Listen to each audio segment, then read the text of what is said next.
Welcome. Hello, everybody, and welcome to Encounter Roleplay. I've revealed my players early, and we're back here. I wasn't prepared. Well, not I'm really. terrified. I need an I'm adult. not ready for this. Yeah, Mike, you got to put on your makeup, man. What's going on? I know. I didn't prep the session yet. I'm so confused. I thought Well- I still had like 2.5 minutes to write a whole session. What's new? But yeah, let's just dive into Ruination today. So we're back. This is episode 2. You can watch the previous one on YouTube, of course. But let's go and find out who we are, who our cast and crew are. Obviously, we don't have Josh with us today. He's on holiday in some land called Ireland. So I'm still there. yeah, he'll probably never come back. Shame. But we'll see. So Trainsy, how's it going, dude? It's going pretty well, man. Good. Just Good. taking in the morning, getting back into character, trying to think more Humphrey-minded. More hippo-minded. So, no more. I mean, he's not a hippo. I feel like I'm under legal obligation to say Yeah. Humphrey is not a legitimate hippo. Yeah, PETA have been in touch, and they've made it clear that we have to stay at the beginning of today's show that that is the case. We're sorry for any misconceptions about that. So you can find the character sheet here for all of our characters, of course. Petra, how are you doing? Doing fine, doing fine. Good. Yeah, I'm playing Ivona once more, who likes to be called Madame Ivona by her clients. She's a fixer. Fixer get stuff for you. If you need something, they can organize it. And Ivona specializes in getting booze and drugs, and so she's basically the drug dealer of Josh's character, who's not here today. Ha. That's too bad. Yeah. Oh, who's going to drive the car? Shit. We've got Mike back today. He's not playing. He's actually our games master for the day. How you doing, Mike? I'm still confused every time now. Like, I was confused last time, and now I'm confused this time. Like, I don't know how to introduce myself now, because it's always like, hey, I'm Mike, and I'm playing the Dungeon Master. I do the rest of the things. The end. I'm like, I don't know what to do. But yeah, that's me. I liked it. I liked it. Yeah, nailed it. I think you 10 nailed out it. of 10. I will be playing Petrenko today, who is a stalker. Stalkers go into the zone, they find stuff, and then they come back to our home base, I suppose. So that's my job, keeping these guys alive as we head into the zone, which you can see here on our wonderful map, which I'm guessing you didn't draw this, Mike, because this is like incredible. No, but, I Say didn't yes, actually make just this say one. yes. No, actually, I do have an awesome map that's like this, but it's of like my state for the home game that I was playing of this. But I didn't draw this one because I don't live in Louisiana. I didn't have time to make a map of Louisiana. Fair enough. That's So, fair yeah, enough. I'll allow it. It's pretty cool though. I'll allow it. So, you guys know the way to interact with the show. At the top there, follows, retweets, subscribers, viewer decisions, donations. You know the dealio schmealio. I say we dive right into it, Mike, and and we get this unmade game on the road. You know. I hate everything about today. So yeah. As In if that Mondays case- weren't bad enough already. Yeah, now I gotta show up to this. This abuse. So previously, on Ruin Nation, when a mysterious monster forces its way into the Ark, panic quickly spreads among the people. The bosses Maximin and Marlotte quickly regain control of the situation before heading off to discuss private matters. Bent on getting to the bottom of this new cause for alarm in the Ark, Madame Ivana, Bardock, Humphrey, and Petrenko decide to tail their bosses to the meeting. Overhearing just how low the Ark's resources are, and jumping at the chance to investigate this new threat, the group asserts themselves as the would-be expedition and requests access to question the Wolfman. After a thorough interrogation of the were-creature, the party seeks the aid of Maximin, explaining to him that there is an entire community of these creatures, and perhaps they could be the answer to the Ark's current shortages. So, because Josh isn't here, you guys are out in the zone. You guys have access to Juliet, and we'll just hand-wave Josh's entire existence as a person. Okay. Yeah, so I will have Will. I think you have control of. You just no one. Crap. Let me see if we have control of his character sheet, or if he even has one on here. So I can at least roll for his vehicle movements. I see Bardock's character sheet here. Yeah. Yeah. So for vehicle stuff for him, it would be agility and move, and then he has a +2 bonus for his vehicle. Okay. So I'll have you roll for that, just in case there's any malfunctions, and he can blame you and not me when his car explodes. Okay, I like it. So you guys are all out in the zone. This is the first time that the majority of you have been here. You guys are outside. You're barely outside the zone. You guys are outside your arc. You literally still see the massive cruise ship that you live on right there. Most of you have seen it from the other side of the palisade. Petrenko, you are the only one that has been out in the zone. And how far would you say you've been in the zone? So we're bottom right, correct? We are bottom right. Let me see if I can... oh, bottom right or bottom left? Here.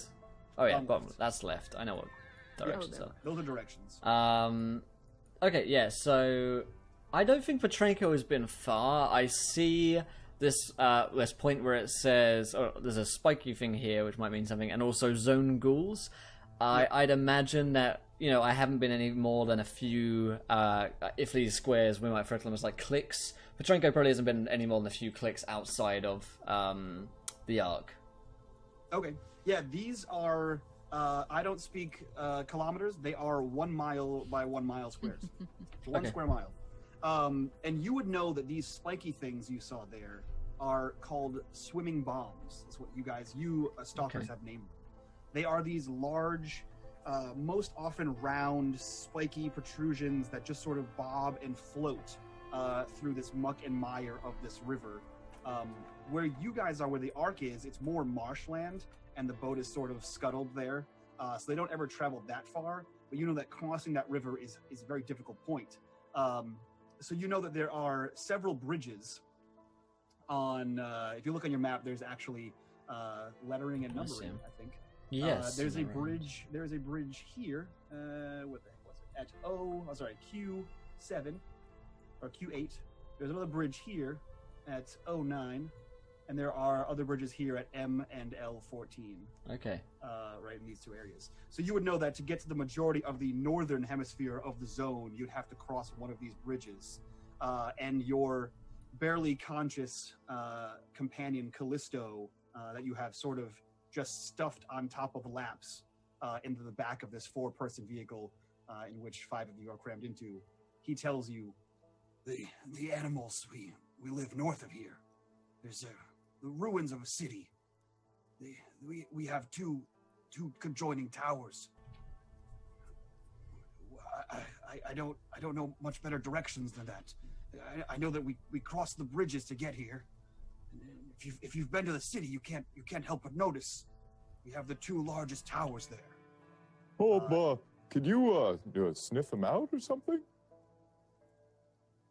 I could certainly try, yes. Oh, I meant Callisto. He's got the... Sorry. He says, yes, I could lead you on foot, but I don't. We don't have this. And he like points to Juliet. He says, I'm not sure exactly the best route to get this, whatever this beast is. I see. Well, bridge is our best way of travel. And this Juliet should be able to take us far. I don't know how much gas she has in her, but I could map us a route, I'm sure. Fantastic.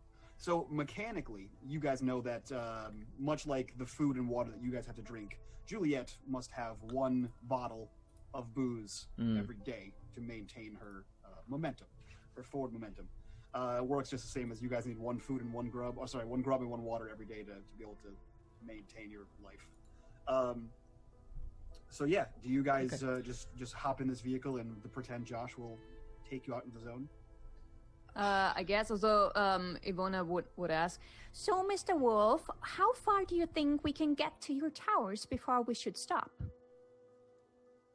He kind of like looks at you and he says, well, I don't suppose any of you can see in the dark. I don't think I can. What about you boys? I don't have any night vision goggles, so no. I can light up the sky with my breath, though. If you don't want to be attacked by the zone ghouls, I would imagine we should find somewhere to stay at night. If you can't see them coming, they can absolutely see you coming. Would I know exactly what a zone ghoul is, Mike?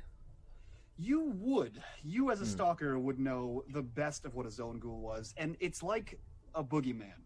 So in the Ark, the people, which is what the mutants call themselves, you guys are all between like 15 and 30. So you have these, weird stories of things that you really can't explain. You guys don't have the science or technology to explain some of the things you've seen. It's like medieval times. Sure. But far in the future.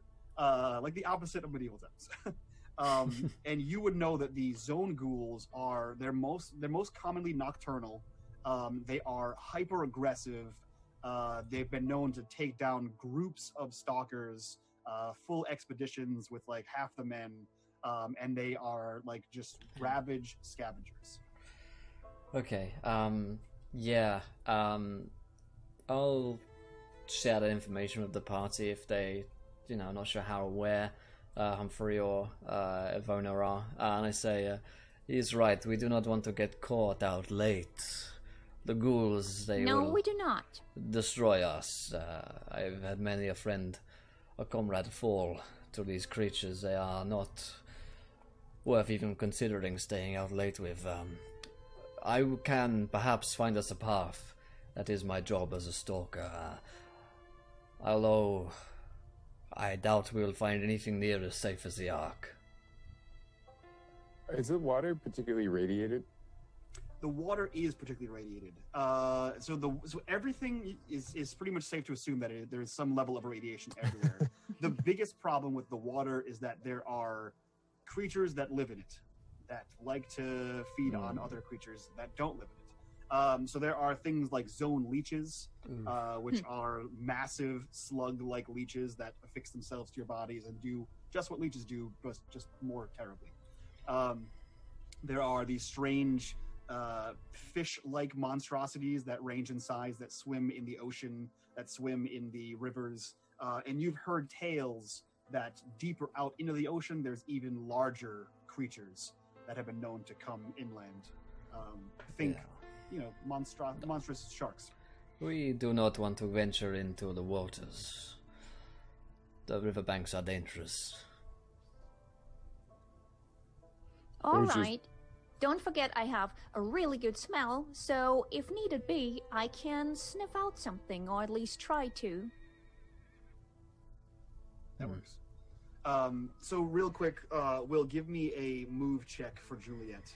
And like I said, it's agility plus move plus 2 for gear. for the car itself. Okay. So I do a skill check for Bardock, and Yep. his agility is 4. Okay. Oops, didn't mean to do that. Base dice 4, and his move is 1. Okay. And gear dice was 2, did you mention? 2 for her, yeah. Fantastic. So 1 success, looks like. 1 success. Yep. You so Bardock gets in and he says some clever British things, and then he flips the ignition switch, and this thing roars to life, and it is a cacophony of noise like you guys have never heard. It is. There are so many holes in the muffler. If there is a muffler of this thing, it rattles, it shakes. You're pretty sure that some of the pins and bars that are being held on are going to fall while you're moving. But the most important part is that it does move. It moves forward at this slow, lurching, chugging pace, like someone doesn't know how to use the gear shift to move this thing forward, which is highly likely that he doesn't actually know how to use the gear shift to get this thing moving forward. But it does lurch forward, and you guys begin proceeding off of your little island here in the marshland. And before you can make it to the first bridge off of this marshland, a bridge that you people of the Ark have created yourselves, there is, you see, Petrenko, you see first 4 people walking towards you. One of which clearly has a scrap rifle slung over their shoulder, and they all are kind of like sullen and like sunken forward, and they just look like a dejected group of people. And they kind of wave, they like hail as they walk past the bridge, like before you guys get a chance to get on. Is there anything you want to stop and say to these people? I want to Are call those out. friends of yours, Petrenko? No, I don't think I know them, but we should hear what they have seen out there. Information is invaluable in the zone, and I'll call out friends. So as they get closer, you begin to recognize these people, and it is one of them is a fellow stalker. And actually, I think Okay. Madame Ivana, you recognize, I believe, her as well. Oh, And it is Zeke. Zeke. Yep. And Zeke kind of comes forward and looks just downtrodden and dejected, and she looks to you and she says, "Oh, Petrenko, we're one short." Oh You see no, that- what happened, Zeke? You see that there's 4 people, and she like kind of looks back to the other 3, and she says, "Jarek, he didn't make it." Could we go help Jack? Can we It find doesn't him? sound like it, Humphrey. Can you put a man back together? I look at the jar with the hand that's floating, and then the guy in the back with the to be determined. Gross. Or else. Yeah. She looks to you and she says, if you're going out, and if you're going out in this, and she like eyes what I guess you can call a car, you'd best be careful. She says the bridge, and she like starts to like undo her pack and pulls out what looks to be the best kind of map you guys can make, which is generally like a rigid outline of the immediate or area that you guys walked, and then a few points, kind of like this, but worse. And she tells you that the bridge at this point right here, I believe it was 09. This bridge here is out. Oh. She says, so we were in the zone for the last few days, and I'm not sure what it is, but I think whatever that light in the sky was, I think a part of it might have fallen. We saw it land, and we went to investigate, and there's something there. So did it crash into the bridge? Is that what you're saying? I'm not sure if it crashed into the bridge or if it crashed into one of the swimming bombs, but either way, the bridge is decimated. I see. And I'll look at Petrenko. What shall we do now? Well, if the bridge is gone, then there's no hope in us going that way. Perhaps we'll have to plot another path. Is it completely destroyed? She says the bridge is completely destroyed. You could get across the water. We tried. There's something there. There's something in there. I don't know how to say this, but it's like a metal man. Metal man. Like he moves, or just is? I mean, part of it moves. I think it's trapped under the rubble. I see. Well, that sounds interesting. It wasn't friendly. Oh. That's what got Jarek. It is not. I see.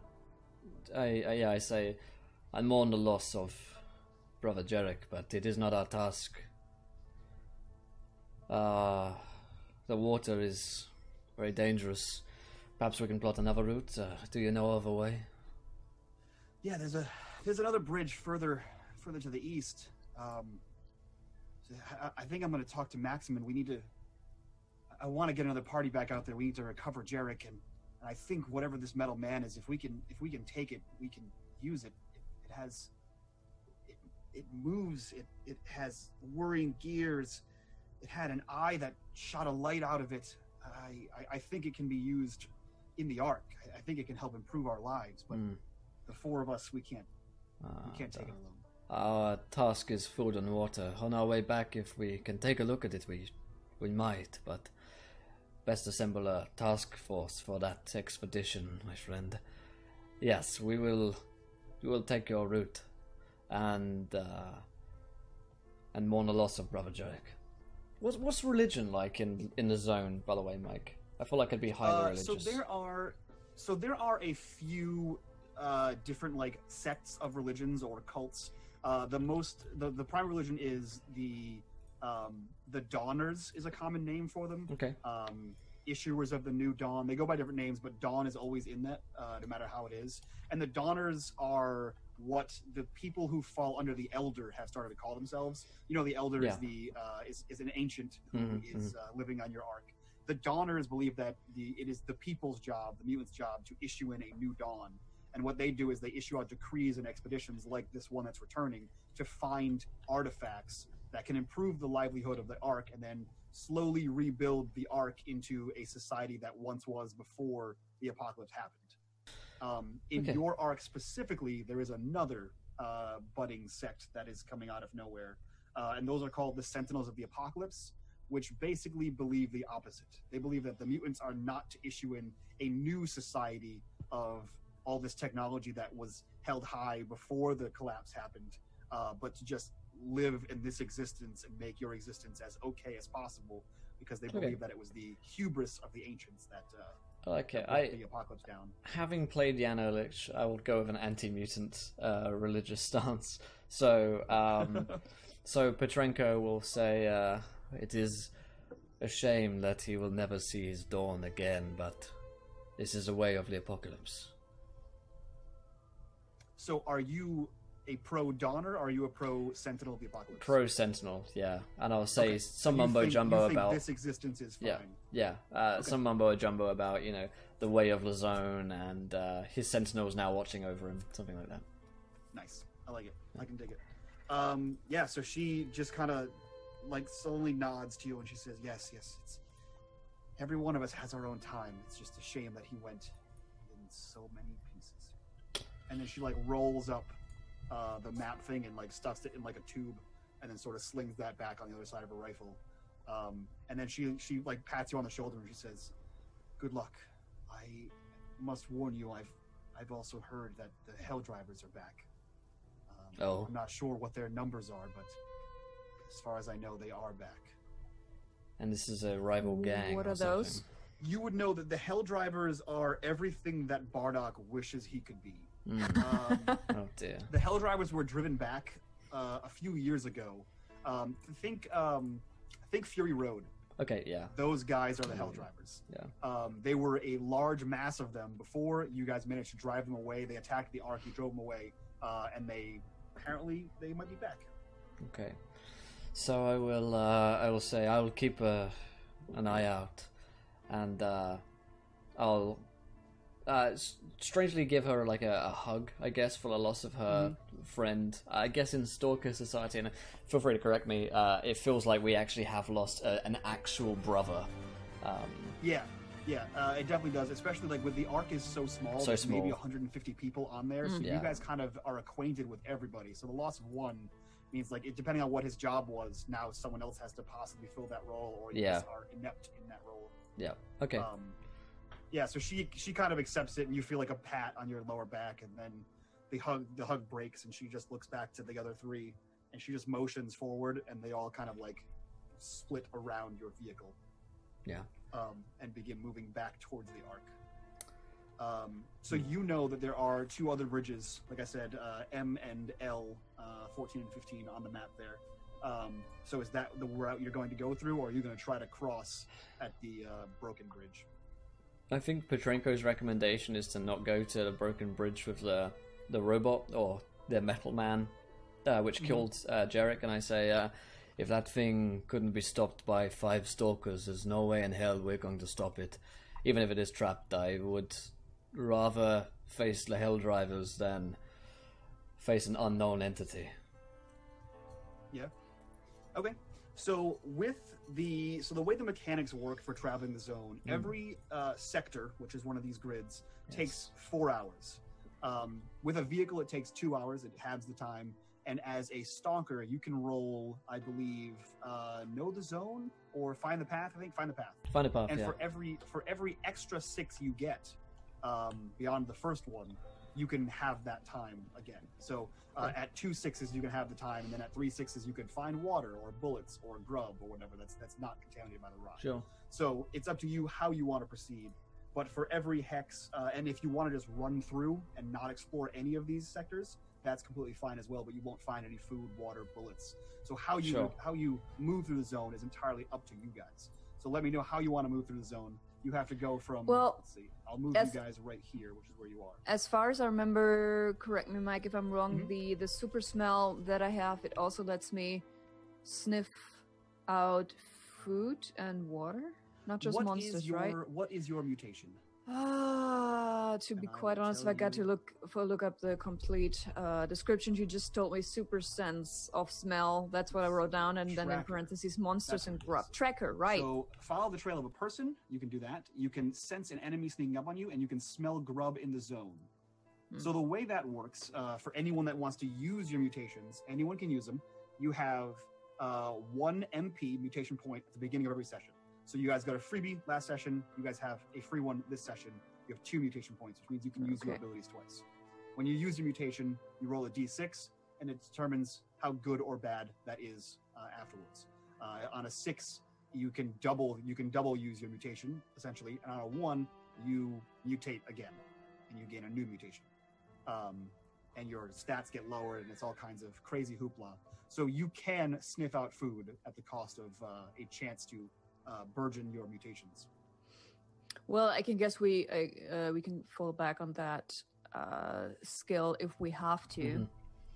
Now, Will, you can. So we'll start with you. So to move 1 square, roll me a find the path, Okay. which I believe is agility plus find the path. Plus find the path plus 1. I got 4, 2 in find the path, and 5 in agility. Okay, so let's do this. So my base dice I put 5 because that's my main stat. My skill dice I put 2 because I got 2 in find the path, and I don't think I have any gear which gives me anything onto this, so I will just You do run. I get 1 success on my base dice. Okay, so 1 success means you safely maneuver yourself through that sector. You don't encounter any. If there were any threats, you easily avoid them and you can see them beforehand. Any more successes on that, you can find, like I said, food, grub, bullets, double the speed. So essentially, right now, every square takes about 2 hours to get through. Okay. With time for breaks or time for searching around. But if you want to go into the zone, into that sector, and like loot around and find things, that's also possible too. But you know that the immediate area around here has been relatively looted, at least as far as you've gone. So I believe you said you've been to about this area here. Yes. So you know that in this general region, it's pretty much been picked clean for anything like artifacts, anything that the Dawners might want. You might still find food growing or safe little spots of water. So like I said, however you guys want to proceed through the zone, you let me know. We will roll accordingly. Moved 1 square down to here. So I Yes, guess. I believe everyone can control that vehicle, so feel free. Okay.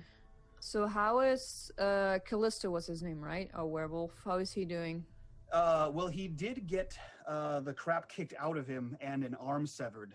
And there's no medicine that you guys really have, so he's as good as he can Right. be given the circumstances. Can't I?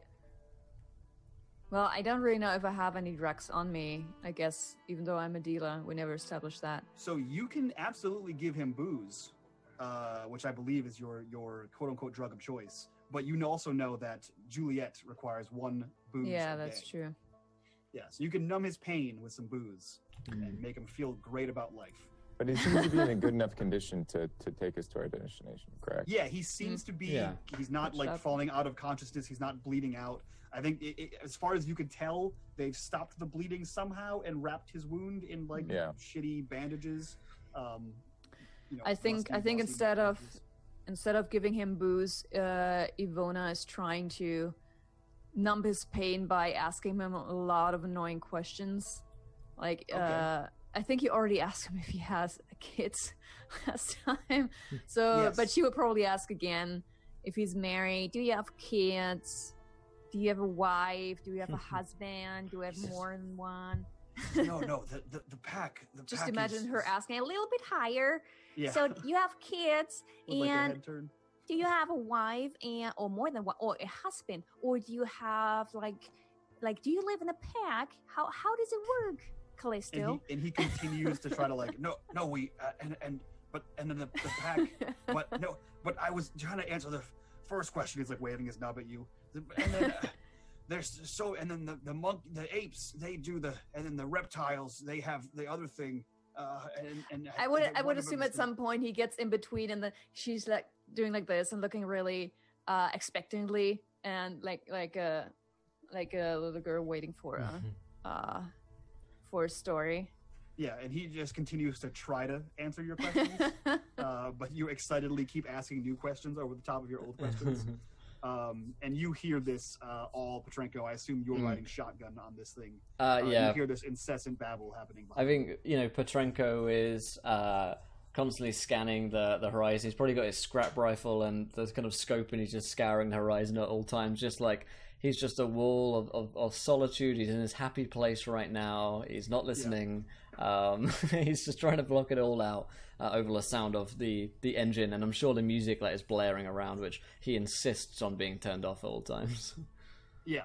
And the music isn't actual music. It's just what it's really what Bardock thinks it is. It appears to be some manner of device is jammed in, the console of a car. Yeah. Whether it is like an 8-track or a tape or whatever, you're not really sure, but it's jammed in there, and it's mostly static. It's like 99% static and loud squeals, and every once in a while you'll hear a word, and then it goes back to static and like the ticking of a skipping CD noise. Yeah. But doesn't he believe? Doesn't he believe to hear music? Bardock is jamming out to it in a constant. Yeah. And there's a weird conversation between like him seductively talking to the vehicle, and they're probably uncomfortable. I would Very assume. strange. Well, Ivona, yeah, but Petrenko can make a choice: either listen to Bardock, or really annoying squeaky voice Ivona. I think he in that case he channels into Ivona. He switches the radio station in his mind to channel Ivona, and he keeps going back and forth. Yeah, just tries to make a conversation out of it. But yeah, like sitting there like, oh my god. You will notice, Petrenko, that there is a large cutout in let's call it a windshield. In the front of the metal plates that make up the windshield of this vehicle, there's a large cutout, and inside of it looks like a scrap rifle, you'd think, but it's probably about 4 or 5 inches in diameter, and has a strange hatch on the back of it. And I believe you've heard Bardock refer to this as his junk cannon. And the way he explains it to you is you slide this hatch to the left, you fill it with whatever you can, you slide that hatch back down and fire it. Okay. And he swears to you that it's going to work. That's right, Bardock. You haven't seen it. You haven't seen it work. But he also swore to you that Juliet would run, and it turns out it did. That's true. This is true. So I guess we'll move on. Petrenko would rather stay away from the river and that hex, so just go parallel to the east on this hex here, I guess. Sure. Yeah. So every hex you want to move, just make me a find the path. With those same modifications. And the car will split it in half, and I'll tell you if you guys get any cool bonuses. Alright, I've got 5 in the base, 2 in that. Nope, no successes on that one. Interesting. Okay. So, you guys chug along. Make me a scout check. Whoever thinks they're apt and looking around to see what's happening around.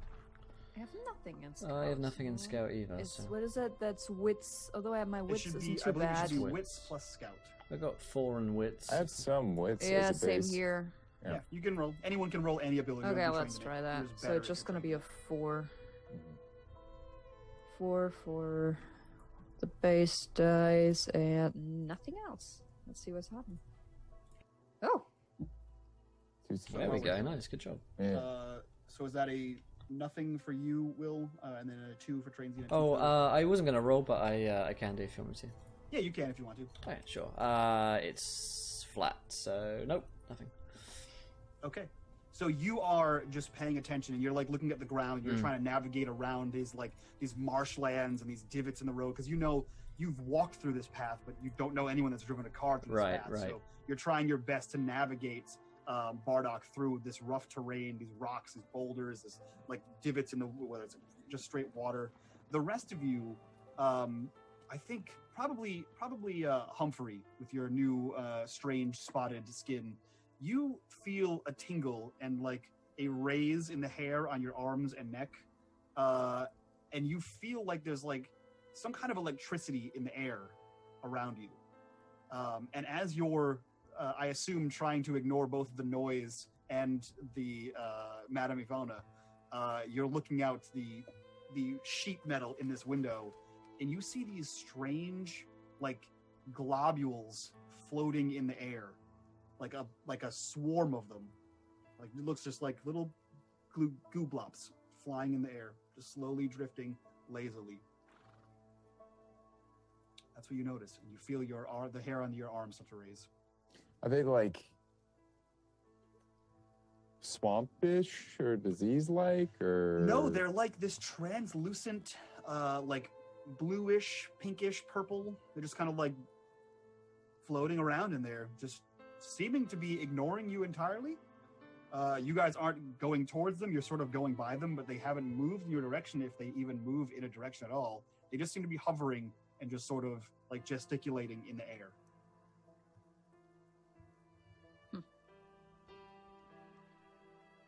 Does the rest of us see them too? Yeah. So after like Humphrey's like looking out of the window at that thing, you kind of see that, Madame Ivona, and you kind of do the same look and see what he's staring at, and you also see that. Unfortunately, Petrenko is too focused to notice. Do I have any idea what that could be? Those jellyfish-like things. Yeah, roll me a comprehend to see if you would know. All right, let's double check. What do I have? You might have heard a story or two. Okay, comprehend is wits, so it's should be wits plus 4 comprehend. plus 1. Hold on. Base dice, die 4, skill die 1, submit. 1 success. 1 success. Yeah, so you see what Humphrey's looking at, and you recall a story from your friend Zeke, and another from your friend Mouse, who has also been known to sneak into the zone. And these meet the description of what they've referred to as air jellies. They are delicious. They are these creatures that they're sentient, and they feed on like metal, as far as you can tell. They are attracted to metal. So the closer you are with metal objects, the more likely they are to swarm you. Okay. That's all they've been able to tell you. Okay. And so as she sees that, like, I don't know, what does Humphrey say anything? Is he just staring? I think Humphrey is literally just like, huh. And because the interaction, I'm probably gonna avoid that. Yeah. Plus, you've never been in the zone, so this is a new thing to you. Like being even out. Oh, you're only out like 2 miles from the Ark. You can still see the Ark when you turn around, but even this is. Yeah, so Ivona would be like, "Oh, will you look at that, boys?" And she will actually reach ahead to over to Petrenko and sort of turn his, not all the way around, turn his head into that side. Yeah. Sorry. I believe that is what my friends call air jellies. Aren't they dreamy? They're really cute, though. Please. So yeah, Petrenko, you would know air jellies right off the bat. Okay, yeah, you know that it's my go-to. They don't really move. Yeah, it's your go-to. Yeah, you know how to do the air jelly. They don't really move on their own. They just sort of float, and then wherever the wind pushes them, that's where they just kind of float to. But they are terribly dangerous towards metal. They have incredibly corrosive skin. It doesn't seem to bother you guys at all. Okay. But if it gets onto your gear, your metal gear, or for Juliet, it will do some damage to those. Okay, yeah, I'll say we need to avoid them. They are fine to us. You can touch them, whatever. But to metal, this Juliet, it will destroy immediately. Do not let them get anywhere near. If Josh were here, we'd probably stop the car, get out of the car, and start attacking, or at least heavily just cussing at I think Petrenko would shoot any that are in the way. So if it looks like we're driving close, then I will take shots at them, but being very kind of cautious in the amount of ammunition that I use. Yeah. So you're able to, you see these ahead of time, and you're able to move around them. It's just going to take you the full 4 hours to be able to maneuver with the terrain and around these jellies out of the way, because they are directly in your path. So that's the unfortunate side effect to not succeeding at a find the path. You don't find the easiest route around the terrain. You may encounter a hostile entity, but you make it to the next hex, so you can move wherever you want to move. And All right. I say we go kind of diagonally to here. Okay. Yeah, seem good. So you know that this right here. Let's see here. Boom. That's area our right bridge, there. right? That is the collapsed bridge. Yeah. Okay. So we're Yeah. close. So that's the bridge that has collapsed. You know that this river here is very well known to have those swimming bombs in it. So what Zeke said is understandable. If something fell and hit one of those bombs, it would explode. That's why you guys avoid them at all costs whenever they move up and downstream. And if something fell through the bridge, you're fairly certain that would have crushed the bridge either way. So everything she said makes sense. Okay. But yeah, feel free to do I'll give you a roll. Find the path, and anyone who wants to can give me a scout. Sure. 5 and Straight up 4. oh damn it, no. You're the So one worst thing I fucker. meant to roll well on. Damn It's it. the only thing you need to roll. Nope. Yeah. That's all right. Ah, No scouting this time. it's kind of So difficult to you succeed are- anyway. So. Yeah. That's and what makes Yeah. it worse is the rolls are pool based. So if you take agility is your find the path. If you take agility damage, you're even worse at finding the path. Eh, Because you actually take damage to your entire pool, ouch. which is a pretty cool mechanic, I think. Trains, you I want like to try it, but again? it's brutal. Scouting. Yeah. Humphrey, take a Yeah. look. My eyes. I are- mean, old. the thing is, Humphrey is just. Oh, if Humphrey He's like more- if Humphrey's like fucking around, Petrenko will totally do like the sergeant talk, like you're not in Kansas anymore, boy, kind of thing, you know? I think, yeah, he would definitely need an intervention because Yeah. it's the newborn baby effect. Like, I haven't really left my cardboard box in a while, and Listen, we are not in that's the box anymore. We are in the zone. Now, if you do not look out, then we may all be disemboweled by a creature. So use your eyes and tell us what you see, Humphrey. Okay, well, saw the bubbles. The man who died back there, Jarek, was 10 times the man either you or I am. So these things are watching. They're waiting for us. Well, I So just be on the lookout. I like take an extra effort and like flex my arms a little and put like as if this adds to my focus. I put Well, out. it works. It works for your mutant ability, yeah, right? There's similar hand gestures. So who knows what? Oh, you for the could do sonar, for yeah. this, yeah. Yeah, but I I'm like, he feels a little ashamed and sorry that he was lacking focus with the whimsy of everything. He's just like, okay, focusing, and then I proceeded to fail the dice roll. So Nailed it.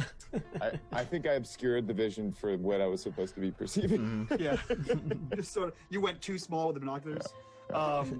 So you all here, coming from the north-ish is the best you guys can determine. You all hear a loud explosion. Petrenko, you would know that that's in the rough direction of the bridge that's supposedly out. You guys hear a loud explosion, and then a series of popping noises, which I think, Petrenko, you would notice as gunfire. Huh. What was that? Yeah. I say there is battle taking place on the bridge. Some kind of Well, explosion that's not and good. gunfire. Could be the Hellraisers. You see, Madame Ivona and Humphrey, you see that Callisto is visibly agitated. Like the hair on the back of his neck starts to raise, and he like sits up straight, and he's trying to like look around in the inside of Juliet, and he looks to you and he says, "Nah, that's where the towers are, and not many of us have guns. We don't need them." And he kind of like opens his mouth, and you can see a row of razor sharp, wolf teeth. He says, that's not my people. Well, what stopped you from fighting me? I wasn't there to kill anyone. I told Oh. you I was just there to scout and see if you guys had any food. But if you're not there to kill anyone, how are we going to be received? Badly. just like the others. So he's telling us that the towers are here-ish. Is that correct? He's telling you that the towers are north. He said the towers are north of your beached vessel. So your best guess is they're somewhere in here. You don't have a definitive. He's only ever walked, so he can't really tell how to navigate. But he knows vaguely where he is, and he knows that his people are in that direction. Of where this gunfire is coming from, and he knows that his people don't have guns. And the bridge is destroyed, so our only other option... Sorry, went over this earlier. Our only other option is going up to here, all the way up to M bridge, which is going to take us a long time. Your other option would be to go that way, You could fight this metal man that you've been told about, or find out what these gunshots are, or you can go around. That is completely up to you guys. Well, if I understood that correctly, somebody seems to be attacking the two towers, and that is where we were going anyway, right? Somebody's attacking somewhere north of you. Yeah. Okay. Guess you guys can in a general direction of where the tower. So it's possible that unfortunately, these. no one has binoculars to be able to tell the distance of how that is. You just hear an explosion and the pops of gunshots. So it could be that the animals are actually like here, but the fighting is taking place on the bridge, and it might not be connected. Or it's possible that they're actually much closer. So I say we have choice. Either we face Metal Man here, take the bridge across if we can, maybe have to swim, or we continue onwards and ignore it and go to M bridge. Take us longer, but arguably might be safer. All right. So Ivona just trusts his judgment, obviously, since she's never been out in the zone. Are we going to be able to? Are we going to have to go on foot, or? If we were to go across the bridge, we'd have to swim. Maybe we lose Juliet. That's our biggest resource here, so I say continue to bridge M. Yeah, I assume Bardock would voice his opinion. Yeah, something about we're not losing my car. Yeah, we can't just leave I like something her more than everyone else. With a lot of fuck in there, and yeah. I think he's just hungover and depressed. Like he's just like just withdraws, and he's just driving like and he knows that the madam has something for him, and he's just like. Yep, that's just him all the time. He's got some silver spray paint. Yeah. So I think we take a long way around. Yeah. Yeah. So then feel free, move your little car there, move your cute little token there, and give me a find a path. And we'll see if you can encounter any other bad shit. Fortunately, you guys can buy the jellies, no problem. God. There is no God in this world. Could you succeed one time? I succeeded once before. You did succeed one time. I have 7 dice to roll a 6. There's some maths involved. I want you to know that this is what it's like to be me. Okay, yeah. On Numenera. This whole game it's awful. This whole game was created to just be like. Okay. Yeah, it's pretty terrible. Yeah, so you guys go through this one. There is nothing in this zone. You guys easily find the path, or not easily find the path. It takes you quite a bit of time. You guys have been out of the Ark for about 10 hours now. You left early morning, so it's about it's starting to get later afternoon. You know that you can probably go a few more miles depending on how quickly you go before you're going to need to make some kind of camp. Okay. So yeah, so feel free to move your guy again, and we'll see how long before you need to make camp. Do we think here or here? Does it matter? And that's up to you guys. Yeah. So show again. I didn't. So either 0. I don't know what the number is actually. 0 or N, I guess. Sorry, O or N. It's not fucking 0, is it? It's done. Yeah. Here or here. Either one is. I guess if we're hugging the river. Yep. I guess we'll go with N then. Where it says zone ghouls, please. Right where it says the worst I feel in this game we're equally. Yeah, I feel like you're damned if you do and damned if you don't. Yeah, that's the whole game. But are the zone ghouls on the other side? They are on the other side. Yes, Okay. that is a marking. So right here is the X and zone ghouls. So this is totally safe, right? Absolutely. How wide is the river? They don't It's swim. totally safe. So every square is about a square mile. Right. So this river is pretty wide. Thick, yeah. It's good. It's a good quarter to a third of a mile. She thick. In certain spots. Yeah. So give me another find the path and see how I'm bad good your at time this. is. You can do it. So base dice are 5, my skill dice 2. So I got 7 dice. One of them should be a 6, right? Come We on. hope Yeah. Almost one of them was a 6. That actually feels like a success, but all it is not being fucked. That's what the roll It's is. just not being terrible. Throw 12 Or just dice. being don't lightly fail. fucked. Yeah, it's like, I'm not terrible right this second. Yeah, so you easily get through this area. In fact, you actually know this area. In fact, you might be the person who marked zone ghouls on the other side, so you've seen them Gotcha. from afar. Yeah. But you realize where you are in here. You know, you're kind of hugging the river, looking over to make sure there's none of these swinging bombs, nothing coming out here, none of these air jellies, no leeches, nothing like that, and you easily get through. And it has been 12 hours since you left the Ark.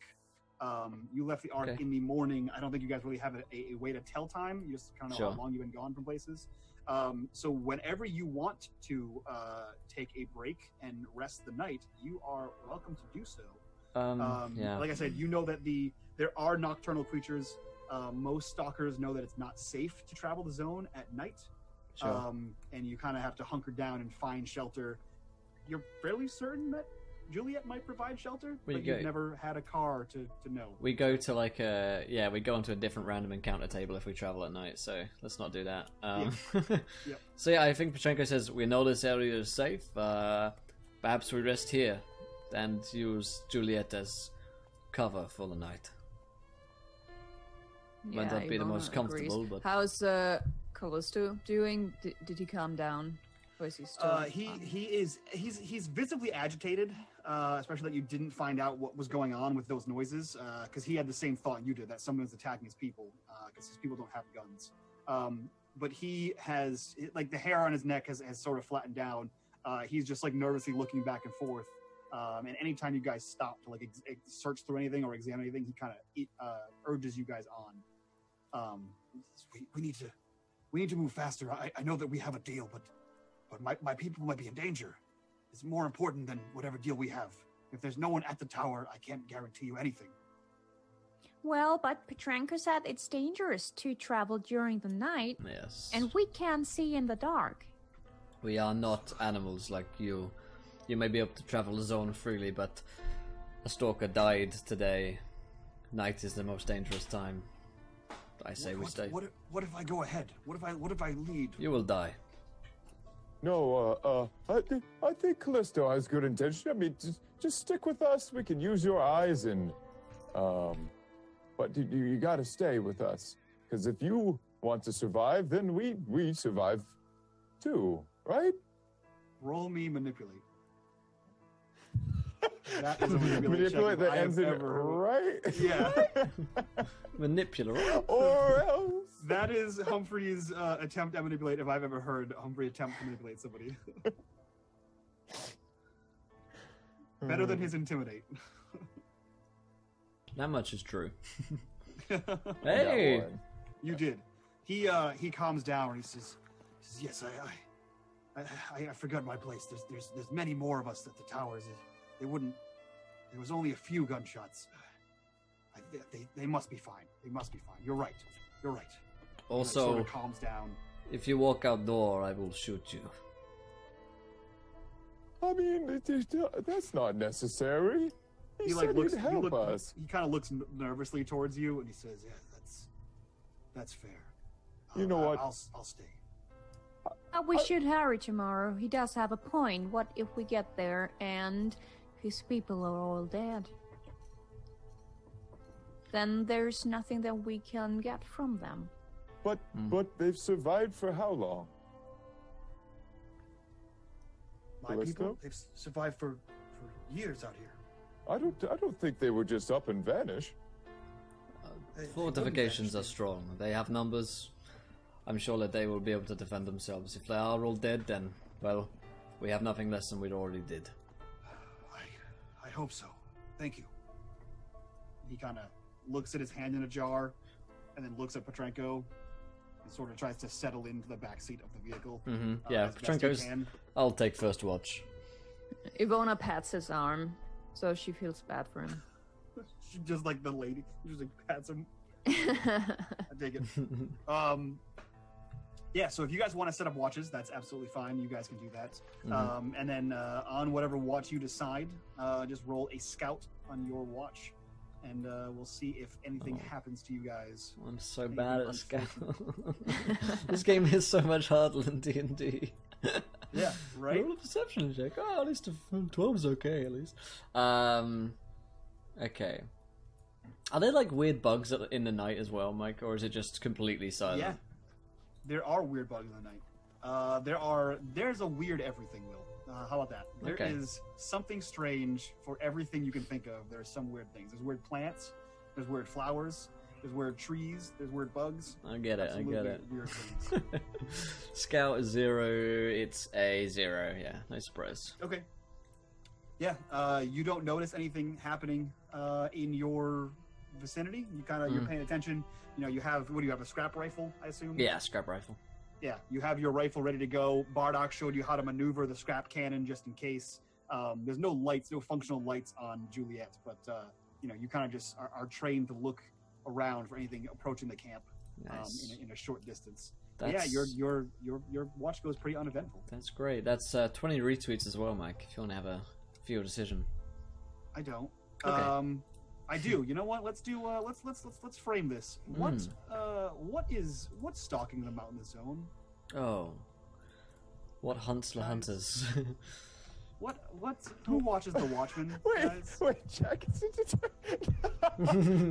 The worst. Yeah. All right. Really, I pass. You sent me a tweet about having a more serious game, and I laughed at you. Yeah, that's right. Yeah, I remember that. Yeah. I'll pass over to Humphrey, I guess. I say, boy, it's time for you to watch. I'm on the watch again? You are watching. Trauma rising. Yes. I can't tell that was fear or excitement. I'm not sure. I look over at Callisto and I'm like, dude, I'm not the best at watching. I've realized this about myself. I'm not. What Ivona is stretching problem? in the back of Juliet, saying, I can do it. I can sniff out the air if you want me to. You could. I think I'll try. Okay. You take a nap. I'll do it. I could succeed at something. Ivona closes her eyes and pretends to sleep. I think so far, ironically, you've succeeded the most at things. So, Humphrey, you can either roll me a scout, or you can spend a mutation point and use your sonar. That's up to you. I think I will spend the mutation point just for Humphrey to have an elevation and like self-confidence. Sure. Yeah. If anyone seems to need one, it's Humphrey. Just like, Yeah. this So didn't work last time, so he's cupping the ears, looking around. Yeah, so I will say, for your scouting time, so 1 MP, you can basically heighten your senses and you kind of, you kind of daredevil, and you can kind of send this pulse out, and you can see if anything moves in that pulse. You can see it's completely normal. There's, swamp here, marsh here, the river bends down, the banks. You can see things moving in the river, but they don't seem to be coming ashore. It seems pretty normal. Roll me a d6. Not an ominous thing at all. Promise. 3. 3? I think 3 is a pretty good number. Let's find out. So 3 is the same thing you rolled last time, and it's a pretty good number. Yep. You're just out of mutation points, and it does exactly what it's meant to do. You're fine. Nothing good or bad happens. You are the most neutral character that is not a hippopotamus. I'm still like clenching and just like need to get this right. And then I nudge Callisto awake and like, do you smell anything? You nudge Callisto. Yeah. He nudges awake and what? Is it my turn to watch? Or No. you just- Do you smell anything? I just need to double check. I haven't found everything's okay, and I just wanted your nose of approval. Oh, yes. Let me find out. And he is going to assist in the. He's real bad at that too, guys. Assist in the success? Yeah. Well, he's gonna roll to see if he smells anything else. Yeah. No, he's actually gonna scout and see if he sees anything. He like wakes up groggily, looks at you, he says, No, I just smell. No, is that you? You smell like an, or is it him? And he like motions towards Bardock. Says one of you smells like an animal. I'm not very wealthy, so I don't know. I probably smell like parchment, wax paper, and soil, like soot. Oh, it's terrible. I just can't. I got, I drink the water. I don't bathe in it. That's fair. We don't But either. I'm sorry. Here you go, Callisto. And I hand him one of my grubs, and I'm like, you'll need your strength. He had a lot of energy taken out of you. Thank you for the nose of approval. And I like awkwardly tuck him in to end the conversation. And as you like hand him the grub, he like awkwardly doesn't use his hands and just sort of eats it out of your hand. In the most dual awkwardness ever, he's like, does he want me to eat it or take? And then he gets tucked in and just looks at you confused from the bottom of the car floor. Humphrey, who do you wake up to take watch? I think Pachenko. Pachenko took first watch. Oh, great. He woke you up. I think I'll do it anyways. Okay, that's fair. Just out of like pretending to just legitimately forgetting. That works perfectly fine for me. I wake up. What is it? I just Callisto sniffed around. It's fine, and I've been keeping a keen, using all the senses, staying focused, and everything is a-okay. Well, we're not dead yet, so I'll take the next one, I guess. Okay, I'm just gonna lay over here. Do that. But you have a good one. What? I like tuck myself in the same way that I tuck Callisto in. Like put the blanket over and like shove it around myself. I rub my weary eyes and prepare to fail another check. Have a good one. What? Oh, Have man. a good what? We need give me a scout roll. Humphrey I what's it called? A succeeded. phrase list. Oh my god. Will. I did it. That's what a success looks like. Fuck. Color me impressed. Don't nice get and you to- green. used to it. Yeah. Color me impressed. Yeah. So you see, let's see here. You see absolutely nothing. Good. That's the strange part. You see absolutely and hear absolutely nothing. These mutated bugs and like random noises and the blubs from the sopping noises from the river below. You don't hear anything. It's as if there's a stillness that is around you, an uncomfortable stillness. You kind of train your eyes and you look back and forth and you have your rifle at the ready, but nothing seems to be moving towards you. There's no rustle, there's no wind, there's no chirp of some mutated cricket or anything like that.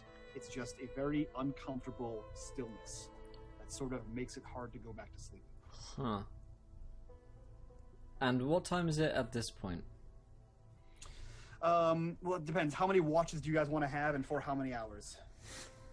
I mean, How this much is... do we have to the sleep? Mutant Year Zero day works pretty much like normal 24 hours.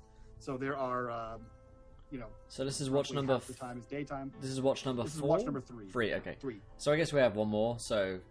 I Yeah. don't know how long it is. Yeah, so we sleep for 8 hours. Each one is like 2 hours long, I guess. So, I'll nudge Ivona, who hasn't taken one right. Yeah, right. Mhm. So yeah, I'd Sure. say I'll whisper to not waking him up. There's something out there. It's too quiet. Interesting. And she gets. Does Juliet have a skylight or sky hole? Is there a hole in the ceiling? Sky hole. You know what? Let the Yes. sky hole. Yes, Juliet has a sky hole, which is now the official name of what that is. Juliet absolutely The has moment a I sky said hole. it, I regretted it. Yeah, it's like a hatch. It's like it's kind of like a manhole cover. You just but it's one like that you just slide back into the Okay. roof. Yeah. Okay, then Ivona is doing that, and she stands on the back seat, sort of to look out, and then she's using her mutant skill, and you first hear just a, and then she sniffs around, see if she can sniff anything. So roll me a d6. Do I have to? I'm scared. Good. 2. Very good. Interesting. Be afraid. Be very afraid. That works perfectly. So you Uh-oh. do smell something. And it is something confusing. And it smells like it's coming from all around you. And you find yourself disoriented and kind of spinning, looking for the source of the smell. You smell mouse. Well, that is impossible.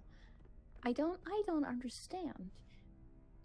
And as you look out, trying to identify where this smell is coming from, why it could possibly be here, and considering what's happening, you see this shambling humanoid figure sort of move towards you.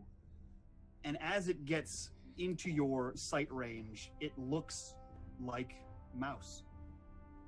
Only the left side of her face is completely missing, and there is a gaping hole in her chest, and you can see her ribs are poking out, and you can see like corpulent fluid is flowing out of her insides, and she walks with a strange gait as if her right leg is broken, and she has twitchy, sporadic movements as she's just moving and lurching towards your vehicle. And Ivona just stares and blinks at it for a moment. I don't understand. Petrenko, that are you seeing this out What there? is it? I gotta wake up, I guess. She's saying. I pretty sleep quite light. What? Yeah, I would assume so. Yeah. Out there, she's sort of blindly grabbing back inside the car. Just sort of, I don't even know if it's large enough that manhole to have two people look outside. No, it's definitely not. Like, it's probably like, I don't know, maybe a foot in diameter, so you can kind of get up in there. You can force someone inside of it, but it's not going to be comfortable for either person. Okay, then yeah, she's going back inside and just sort of pointing into the direction. Yeah. Oh, over there. It looks kind of like my friend, but not really. I don't know what's going on. I'm gonna shout everyone to alert, and I'm gonna kind of like my rifle and stand up as if I'm about to, I'll come out of the sky hole at ready position to fire my gun towards where she pointed, I guess. Sure. As you pop it, you kind of lead with your rifle. You kind of get it on top of the roof. Petrenko, describe to me what your greatest fear is. I think Petrenko, I think he fears, probably a couple of things. I don't know what his greatest fear would be. Maybe, like, lacking identity and purpose. He very much identifies as being a stalker, and having that kind of role within the community. So perhaps just being, perhaps it's an image of Petrenko wandering alone, as a kind of lone ranger. Yeah. So Mad Max type what figure. You see, so you lead with the rifle, you get your positioning down, you get your elbow on the thing, and you expect to see what Ivona mentioned to you. Yeah. Instead, you see a sunken-eyed, shriveled mutant man, like sallowed skin, emaciated. You can see his ribs, just looking impoverished and looking just like lost in everything. And he puts his hands out to you, and he just says, "Why? Why?" As he just lurches slowly towards you. As he takes a step closer to you, you realize that he has your face. Okay. And from the inside, you can hear Ivona say, Do you see her? It's my friend, but I don't know what happened to her. That is no And as friend you're looking, of and ours. Ivana, as you're looking out through the window, you can still see Mouse just looking horribly disfigured and broken. Yeah, I'm gonna... Humphrey, do you do anything? I succeeded in my watch. I think asleep, I'm gonna watch. drooling. Yeah. Is it my turn for the watch? Yeah. Humphrey, look outside there. What do you see? Do you also see a young woman, only half eaten? I look out. Humphrey, what's your base fear?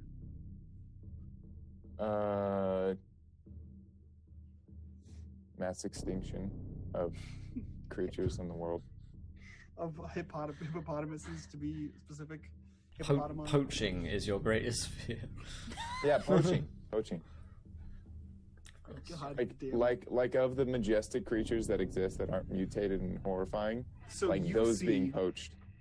You see a person that looks strikingly like Petrenko in his full made-up rot-proof gear, his like full non-functional gas mask that he has, rifle slung over his shoulder. But over his other shoulder, he holds a rope, a series of ropes, and on the end of each of those ropes is a hanging by the neck version of every single one of the animals on all of your animal calendars. He's just dragging a rope full of the corpses of animals behind him. Is this a sick joke? What do you why? Petrenko will fire. Sure, roll me a shoot. Let's see how bad that does. Yeah, how badly can I do this? Yeah. Okay, so my shoot is So it should be free agility plus shoot Oh. plus, I think if you have a rifle, it should be at least +1, possibly +2. Yeah, I've got a scrap rifle which gives me a bonus of +1. Okay. Yep. My skill So it in should be shoot. agility plus shoot. Nice. So I So, rolled. Mike, what did the 2 mean that I rolled earlier? Sorry for interrupting. No, go ahead. The 2 meant you suffer the effect of the mutation, which gives you a heightened smell, and you take as much trauma as your target. Your target didn't take any trauma, so it says if the mutation does not cause trauma, you get disoriented instead and can't act at all in the next turn. Okay. Which happened to coincide exactly with the viewer decision, which was a shadowy husk of a creature that takes the form of whatever each player fears the most. Nice. So I rolled 1 success on my skill dice there, Mike.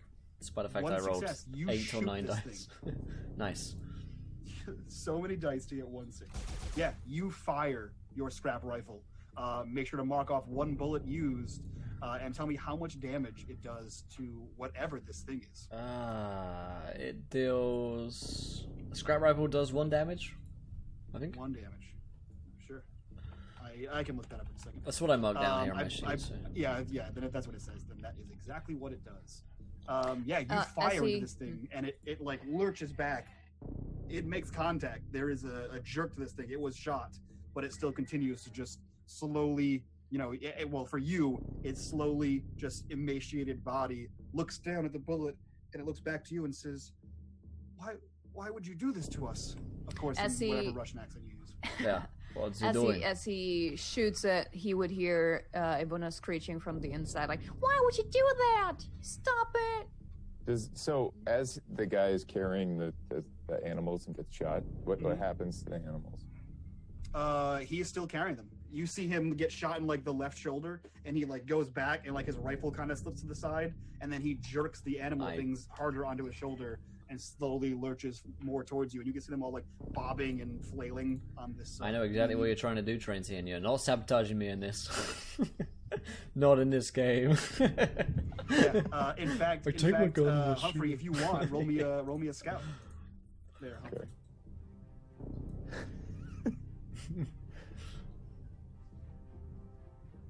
Is Callisto doing anything? Okay, 1 success. Succeed. Humphrey, you see that several of these animals that are tied are squirming and not dead yet. I'm gonna. I have to tackle Petrenko. I'm just like, there's like the crust and the dirt boy, and the the soot head in my comes off. eye. There's 1 tear that actually like pierces through, but it like lasts here before it gets absorbed by all the dryness of my face. You can't do this. And I tackle Petrenko. So Petrenko is currently through the sky hole. So his upper half and his rifle are on top of Juliet. So you just drag him down. It's like a jump tackle at his waist. Okay.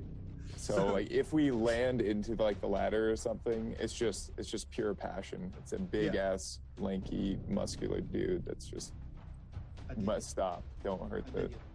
So you feel, Patrico, you feel a weight just assail your midsection and is slowly weighing you down through this hole.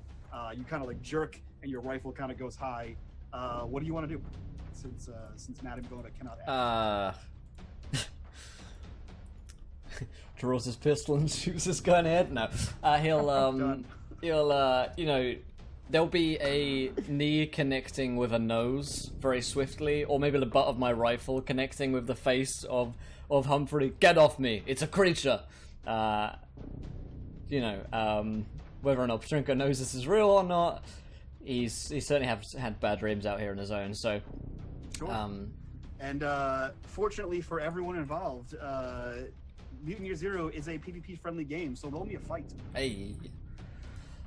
Fight is strength, which I'm bad at. Yep. So probably won't do much, but you never know. You never know. You could luck out and just punch Humphrey. It's not a success. So you do exactly what you said. You kind of like shake him off, and you're like, "There's something out there," and you grab your rifle, and you are able to get like him off of you.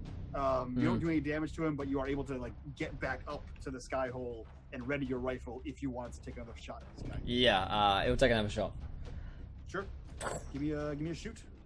My rootin' tootin' shooting is 3 and 8 and 1. Okay. Or 5 and 3 and 1 rather. 3 and 1. Got him.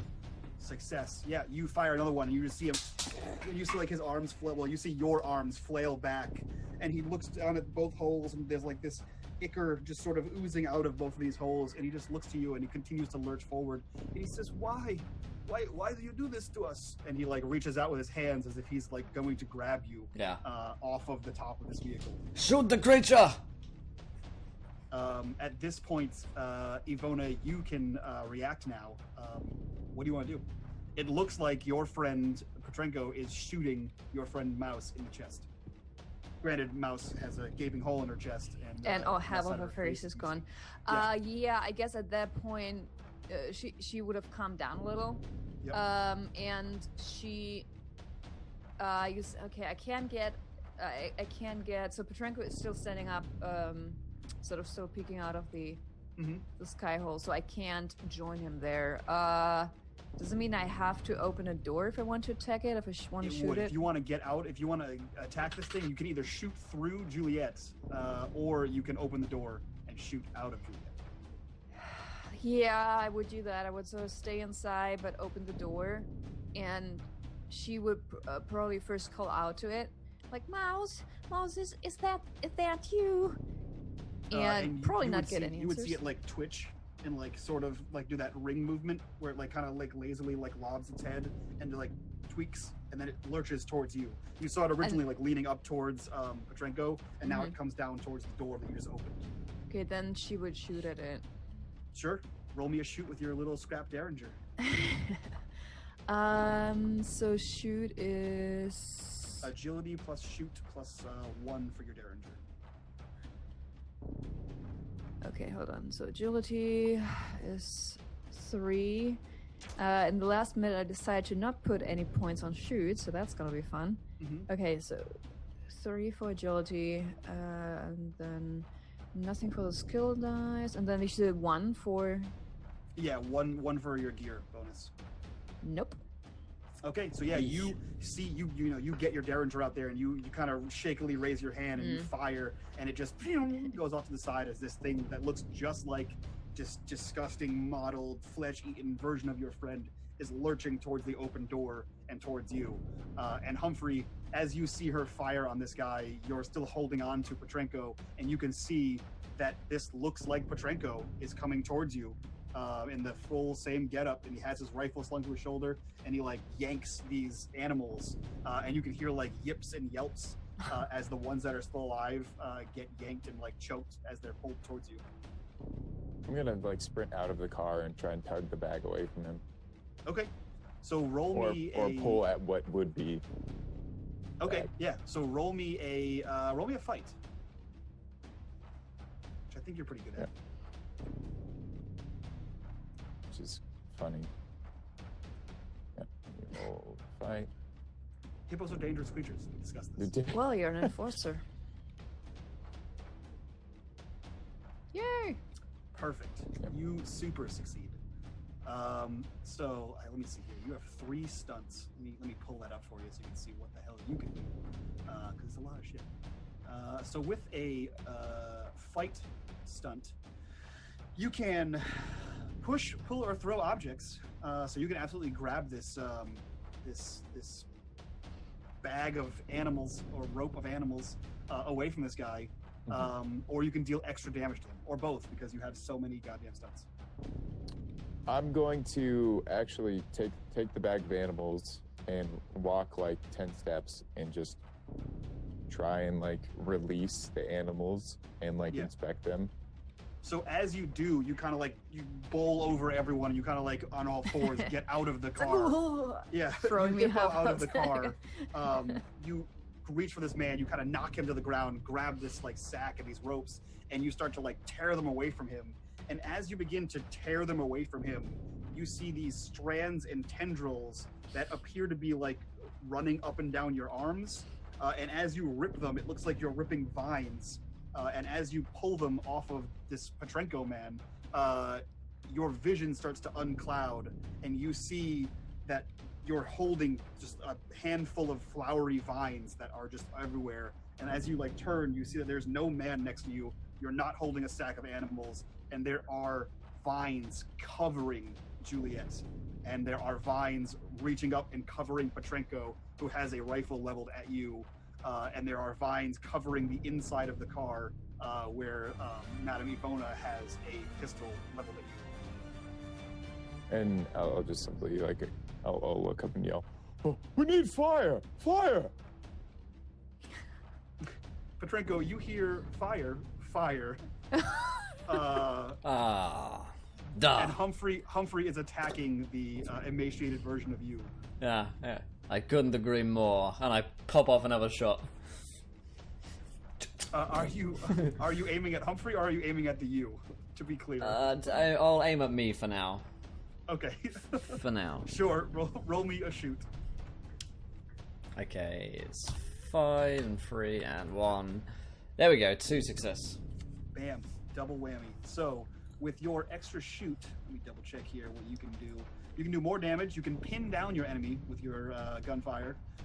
You can increase your damage, and you can make it drop its weapon, which I doesn't really have. Yeah. So you can knock this thing prone if you want.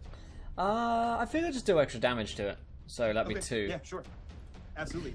So, but we, like Petrenko and Ivona, we're still seeing this illusion, even Yes. though. Okay. Yep. You are both still seeing this illusion. However, Petrenko is about to wake up as he fires into this thing, and you just see like the 2 bullets you shot into like its upper pectorals. You hit like dead center, and it just sort of like blows out of its back. And where it blows out, and you expect to see more of that ichor or blood that was leaking out of it, you see like these intestine-like vines that are protruding through this corpse. And as the illusion starts to fade, you just see like flowering sprouts, and this is a humanoid man-shaped plant thing. It's like an amalgam of vines that have flowering pods and heads on it. As it like stumbles backwards and like begins to fall, and as it like hits the ground, you realize that it's no longer in the shape of a man at all, and it's just vines covering everything around you. You see Humphrey is tearing the vines off of himself. You see that everything, your rifle's wrapped up in these vines. You're wrapped in these vines. They're just covering every part of Juliet. Yikes. Ivona, it is your turn. You saw a massive concussive blast come out of the rifle and hit your friend, who fell to the ground and is now slowly like kicking and jerking back up as she begins to lurch forward on all fours, just like towards you with her jerky movements. Yeah, she would try to take a. No, actually, she couldn't. She would go back into the car and close the door. She couldn't, because info for the audience, Mouse is a young woman that I can't say grew up with, but she spent most of her time with her since she came to the Ark. So it's almost like a sister. And I think at this point she's just a little bit traumatized. She's just crawling back into the car and closes the door and sort of holds on to the door and just with huge eyes and like huge tear-filled eyes stares outside at that thing that comes shambling towards her. That thing that is or is not your Yeah. disgustingly dead friend. Perfect. You so dead. And then in that case, let me see here. I need you to make a wits roll. Mm-hmm. Just straight wits. Okay. I believe that's 4. Let me double check. Yes.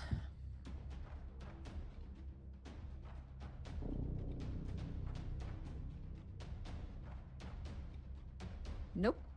You take 2 wits damage Ouch. as the terrifying visage of your friend claws at the door and yanks it open and begins slowly moving towards you in those twitchy, jerky motions to do whatever it wants to you. Okay. So does that mean I have to lower my wits die by Yes. 2? Yeah. Oh, So if you fuck. look on your character sheet, that should say wits, and then it should say confusion. Yeah. I think that's what. So just put a 2 in confusion. Oh, 2 in confusion. Okay. Yeah. What that means is you only have 2 in your wits pool now. Your wits pool is reduced, and once you hit 4 confusion, you sort of go batty. Okay. Yep. When you roll dice, it's whatever your attribute is minus the damage category, etc. Yeah. So you see this thing wrench the door open and sort of starts to move towards you. Humphrey and Petrenko, you see these vines just writhing and sort of moving around, but you see them as what they are. And then you see the door on Juliet wrench open, and you notice that, like I said, all of Juliet is covered in these vines. And you guys can hear Ivona just sort of like bemoaning and no, what, Mouse, why? As something's happening. Is Callisto still there? Callisto is still there, but I forget about NPCs all the time because I'm a shitty DM. Callisto is in much the same state as Ivona. He's actually curled up like a dog on the floor, like the floor mat of the thing, and he is just completely curled up like a dog in fear, like a dog in a thunderstorm. And you can hear him between like whimpering, whiny howls, and no, why? No, the pack, the whole pack, they're gone. So Humphrey and Petrenko. I keep want to say Petrovic. Petrenko, what do you guys want to do? I want to just begin, like, take out my axe, realizing it's not human, and, like, bash at double tap the corpse of the beast thing, if it's, and then begin, like, chopping away at the vehicle. Yeah, to you can absolutely remove do the that. vines. Yeah. Absolutely. Roll me a force. Be a force to be reckoned with. Oh.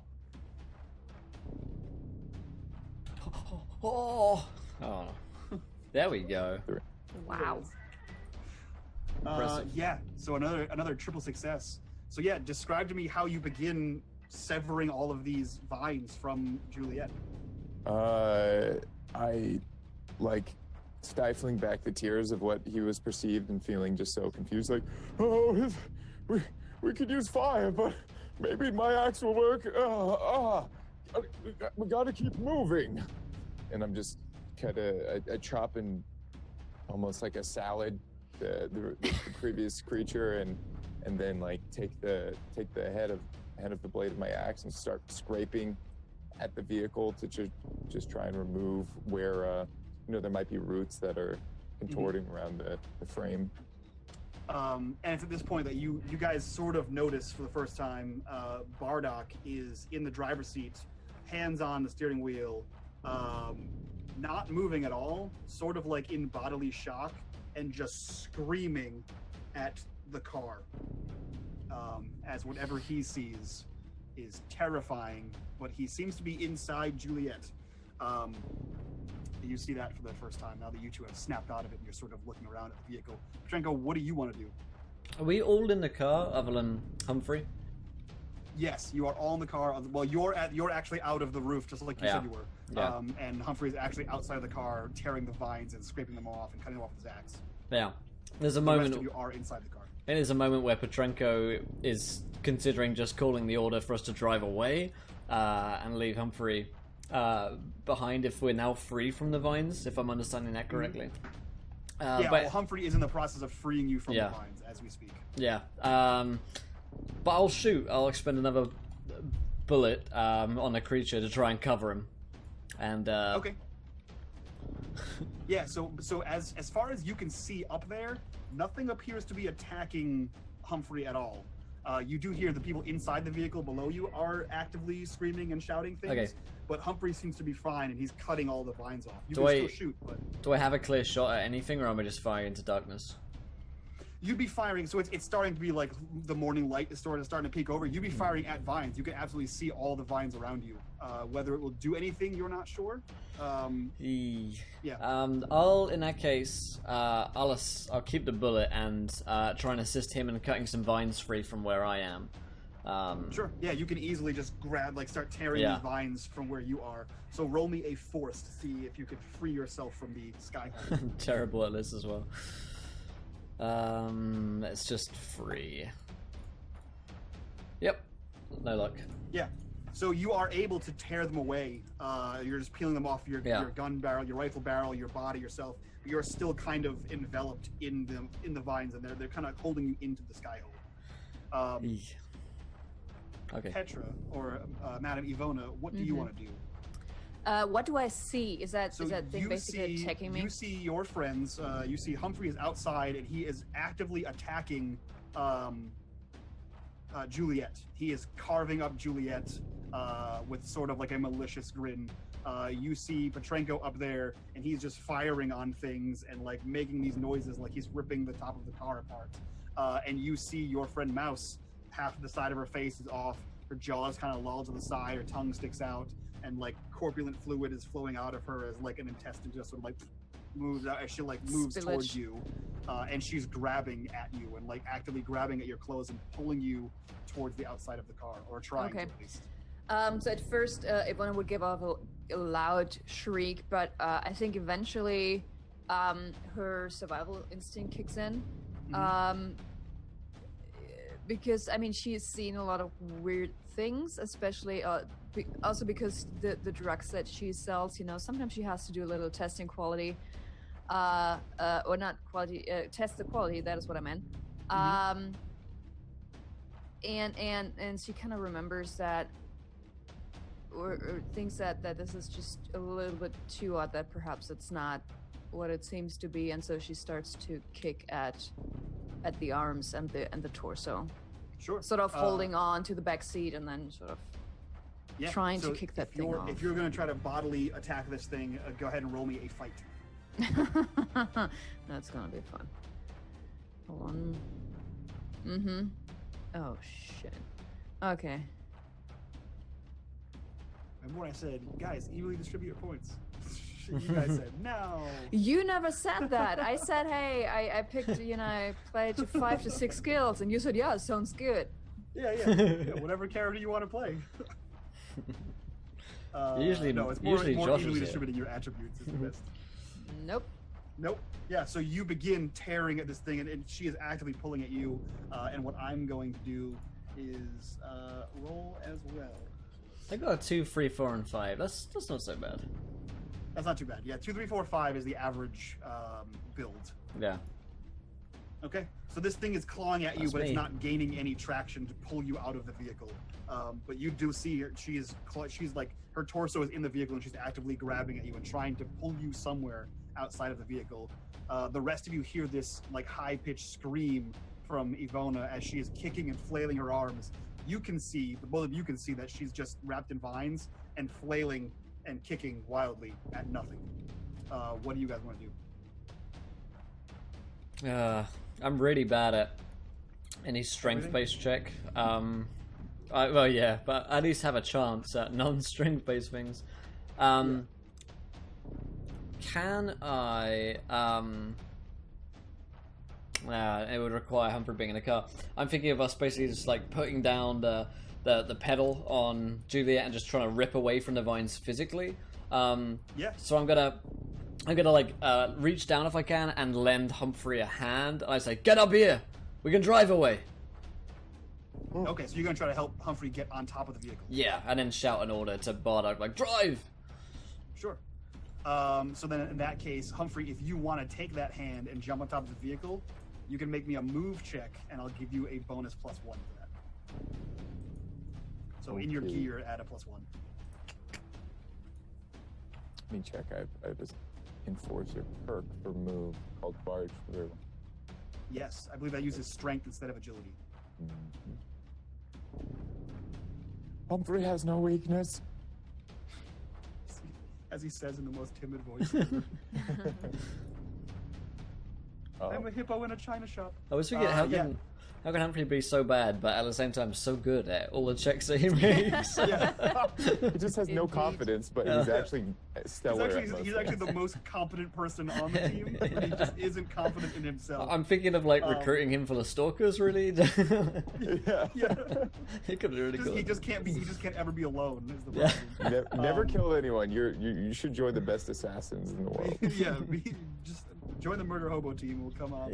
Yeah. So you reach out, you grab him, and like with a skill and quickness you wouldn't have thought from this From the possible. scrawny, emaciated hippopotamus.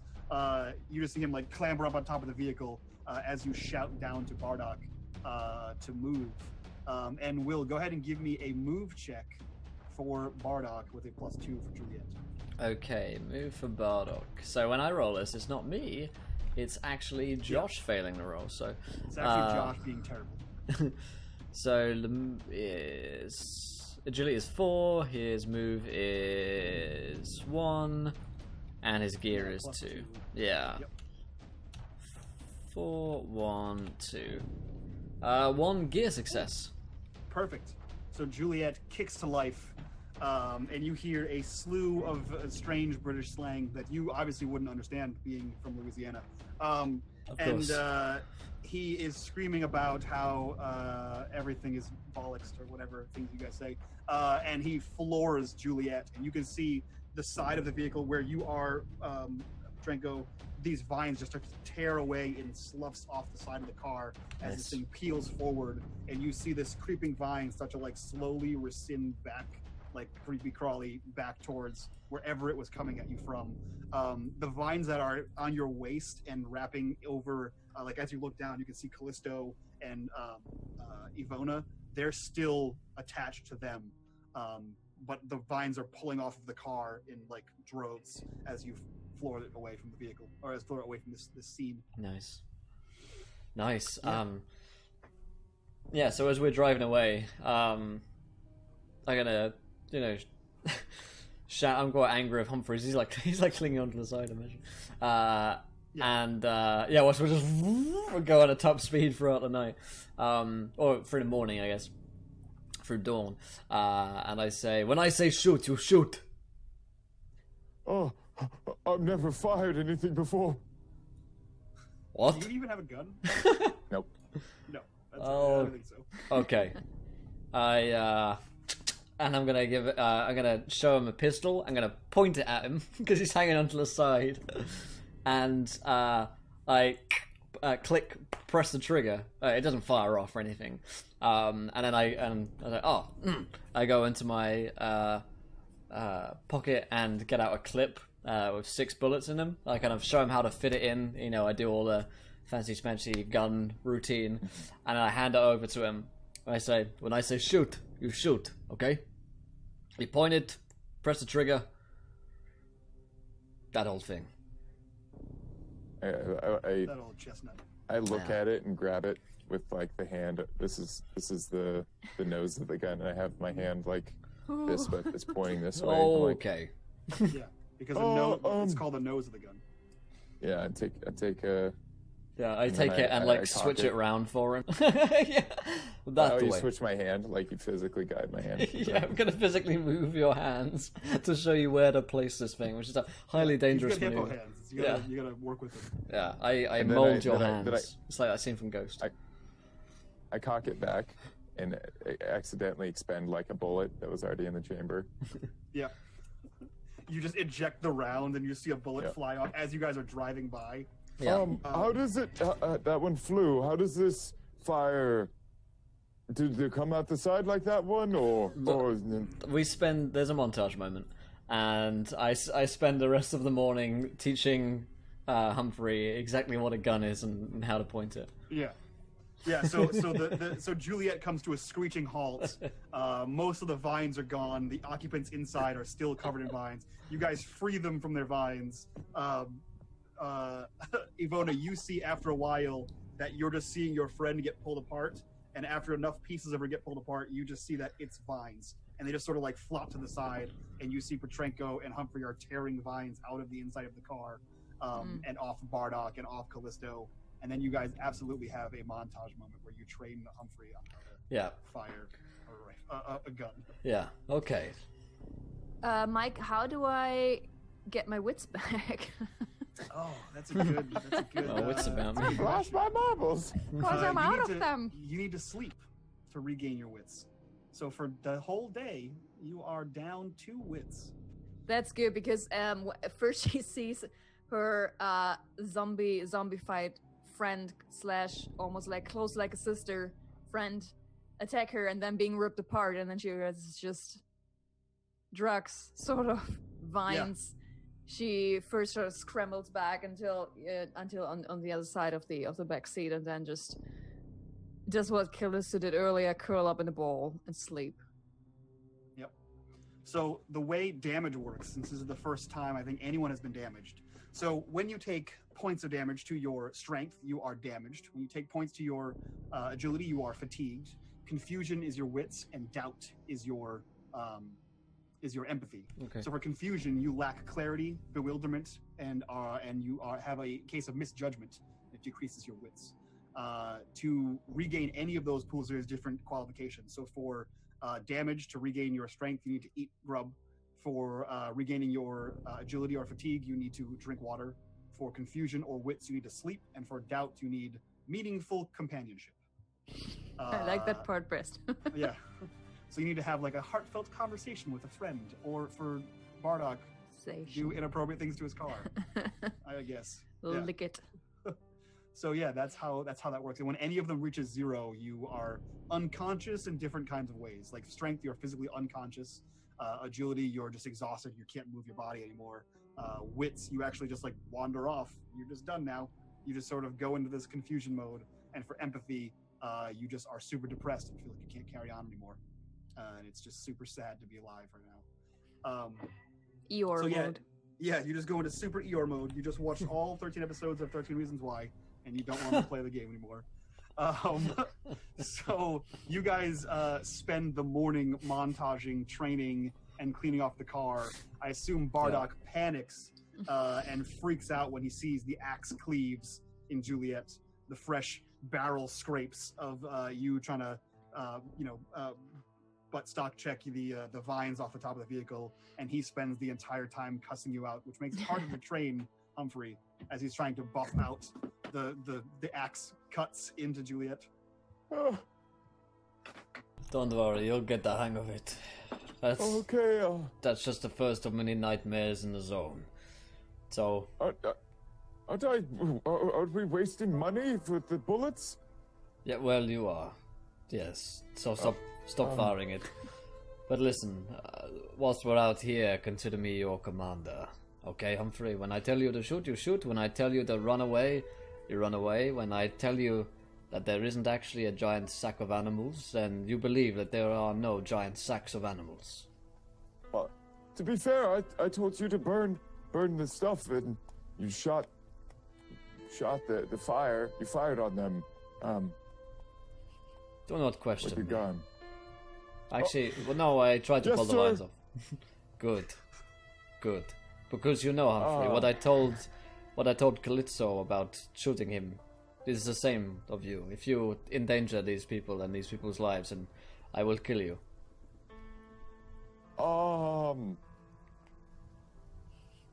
I did on a list of favorites that would not be on that. Agreed. It would be very, very sad for me to have to shoot you in the face. So, I'm good at cleaning, kind of. I could clean the gun. That's a good idea. Guns need cleaning. I still think I might be a bit of a waste when it comes to actually firing it. Well, you showed some talent back there for hitting things. grappling them, chopping them. The gun is a good resort. You see, if sometimes things don't need to come to blows, to battle. When you have a gun, people are scared of you. So you have to be scary, Humphrey, like me, remember? You wouldn't want to fight me because I've got lots of guns. He like postures forward, like puts up the shoulders, and then he, like, Humphrey takes the gun, feeling a little more confident, and like, out of game, Humphrey has a 0 to shoot and a 1 to agility. Yeah, so I figured it was pretty bad. Just to kind of like show that he's really bad at shooting, before he even lifts it past the threshold of his knee, he just shoots at the ground once, and then gets scared, and then like shoots in the left corner of the sky, like, okay, I think and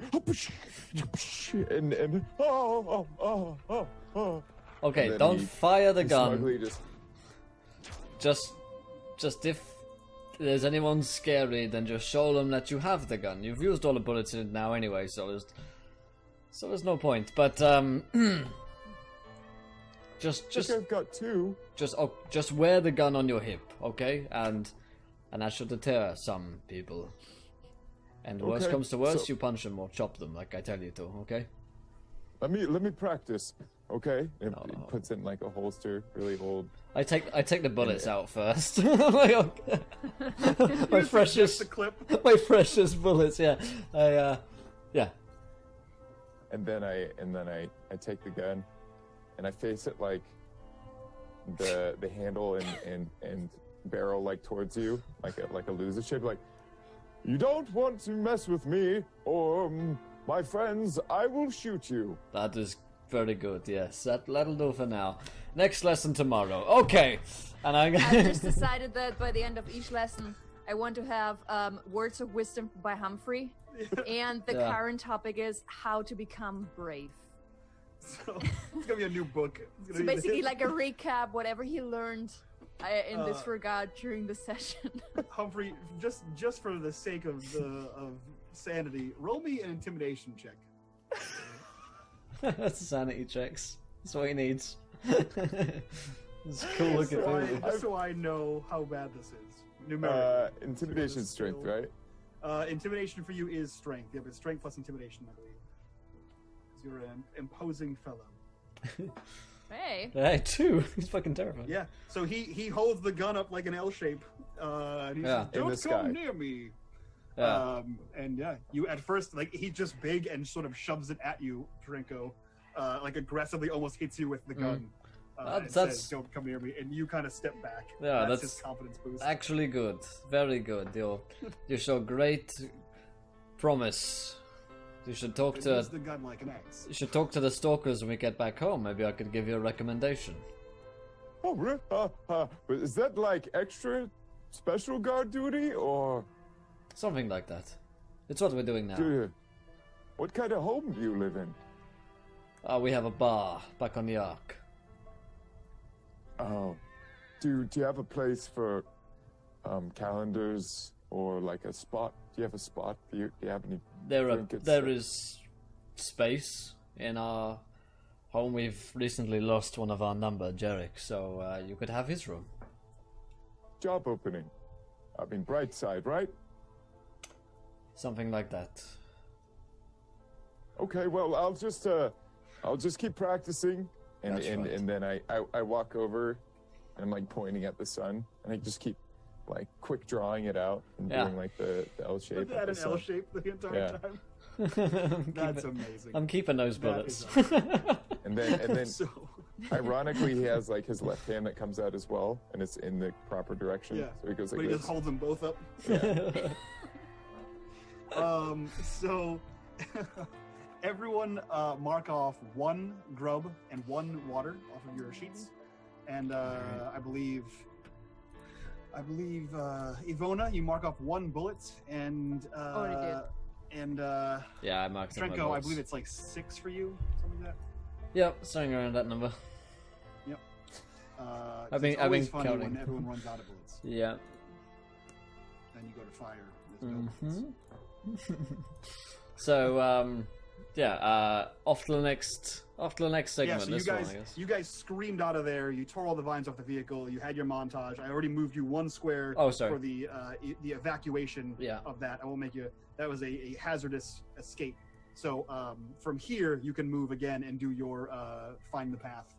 All right. And move normally. It's finest path. We're almost at our bridge, my friends. We're almost there.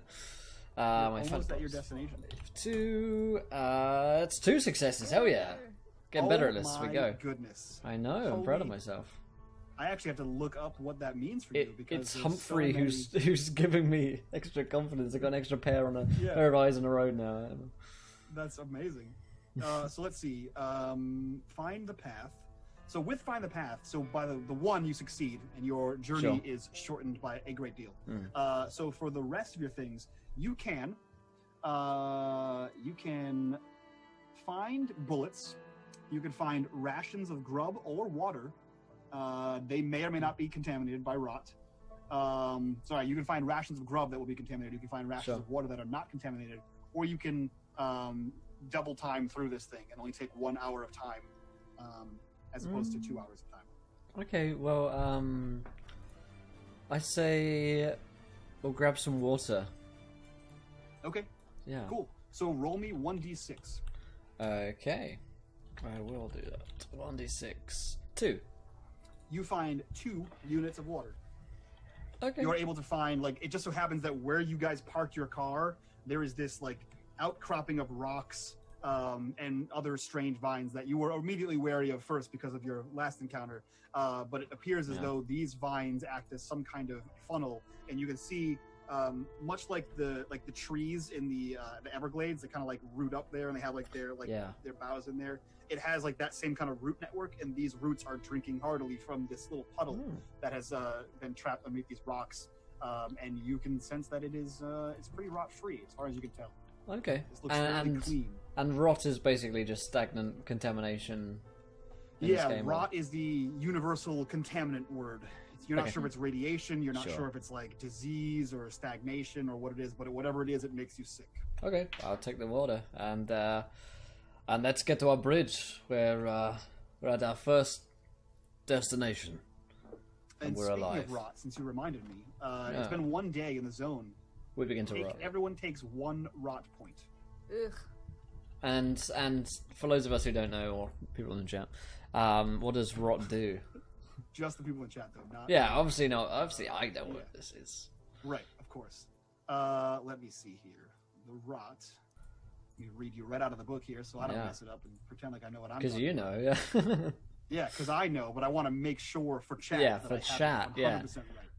100% right. So rot is everyone takes damage. So like the longer you're in the zone, the more rot you accumulate. So every time you suffer a rot point, you must immediately roll a number of dice equal to your total amount of rot points. So everyone roll 1d6. Oh, okay. I rolled a 4. Okay, you're safe. You're safe. Cool. And you rolled a 6. Unfortunately, nothing good happens on a 6. Okay. But nothing bad happens to any of you. So if you gain rot, for every rot you have, you roll a dice, a number of dice equal to your rot. For every 1 you get, you take damage. You take strength damage. You can, by sleeping in by bathing yourself, you can remove some of the rot. And by sleeping in an uncontaminated space like the Ark, you can remove more of the rot. However, every time you remove rot, you have a chance of making it permanent.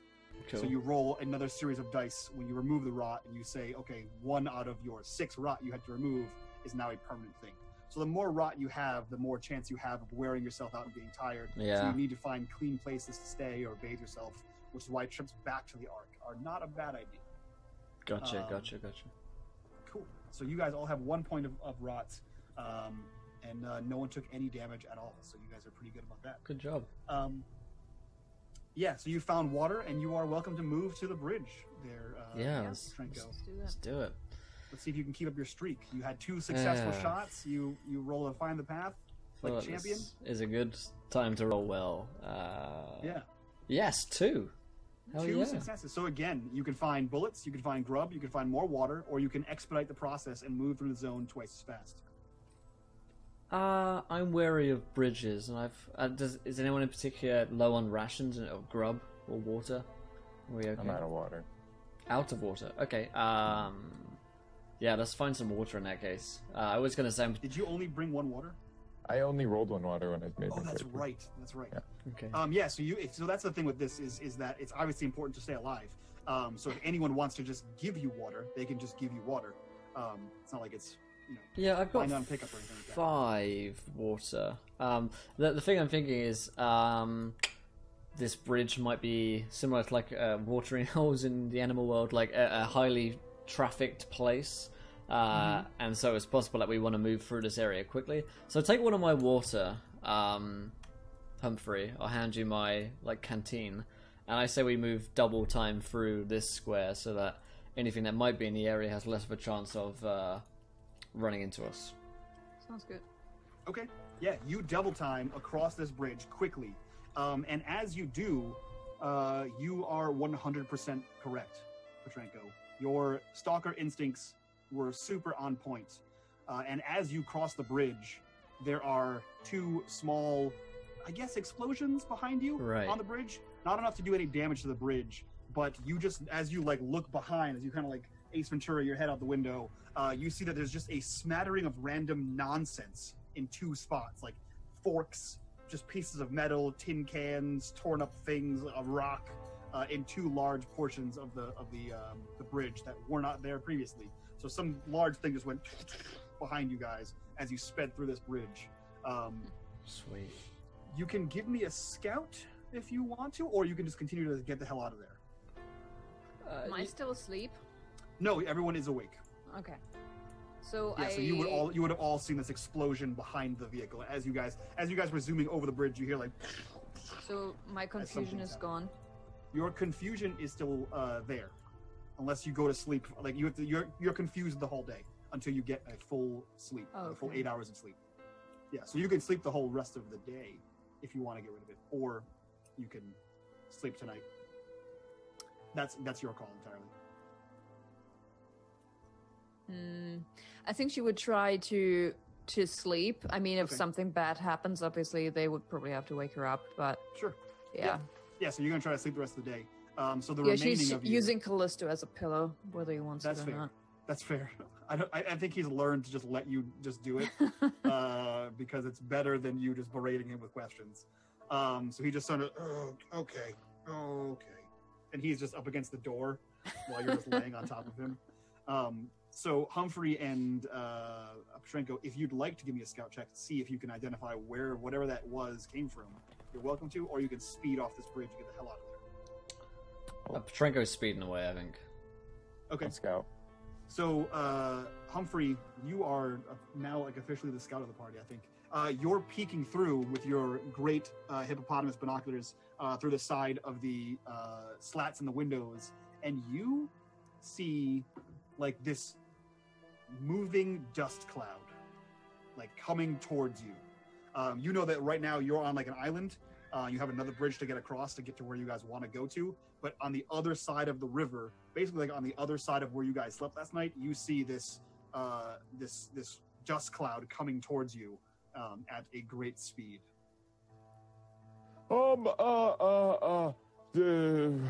The dust is coming. It's coming, and I try and direct their attention. I assume since Bardock is driving, Petrenko, you can look and see this dust as he points it out.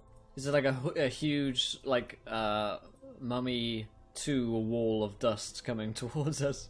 You get a reference? More or less, yeah, okay. Yeah. That's the reference. It's sort of spear pointed, it's a spear tip. There's something at the tip of it, and it's sort of like a cloud and a triangle coming back of this dust just rising up towards you. It's still far enough away that you can't hear or make out shapes, but you can definitely see this rising cloud of dust quickly moving towards you. That's not good at all. Let's go. Make me one more find the path to get across the other bridge as quickly as you possibly can. Come on. Let's find this path. I hope you succeed. Hope the bridge doesn't collapse. Yeah, fuck you, Mike. It's 3 successes. Whoa. I'm fine with this path, baby. It's the most successful. So you have several options. You have all the same ones I've given you before. You can double time through here, or you can get as quickly as possible through this area and take 1/4 of the time it would normally take you to get across this bridge, across this sector. But you don't find anything at all. This is not an explored zone. It doesn't count as explored. Doesn't count as you finding anything. Yeah, and Sony Humphrey is low on water currently. I've got kind of enough to go. I could give him one of my rations. Yeah, so you can get through in 1 hour across this zone and find something, or you can get through in like 30 minutes and find nothing. Let's. I don't like the chances of them catching up with Yeah, us. me neither. I think Petrenko. I think it's Will that's telling me, but I'm greedy. But Petrenko would be. Petrenko would be straight through. So yeah, 30 minutes.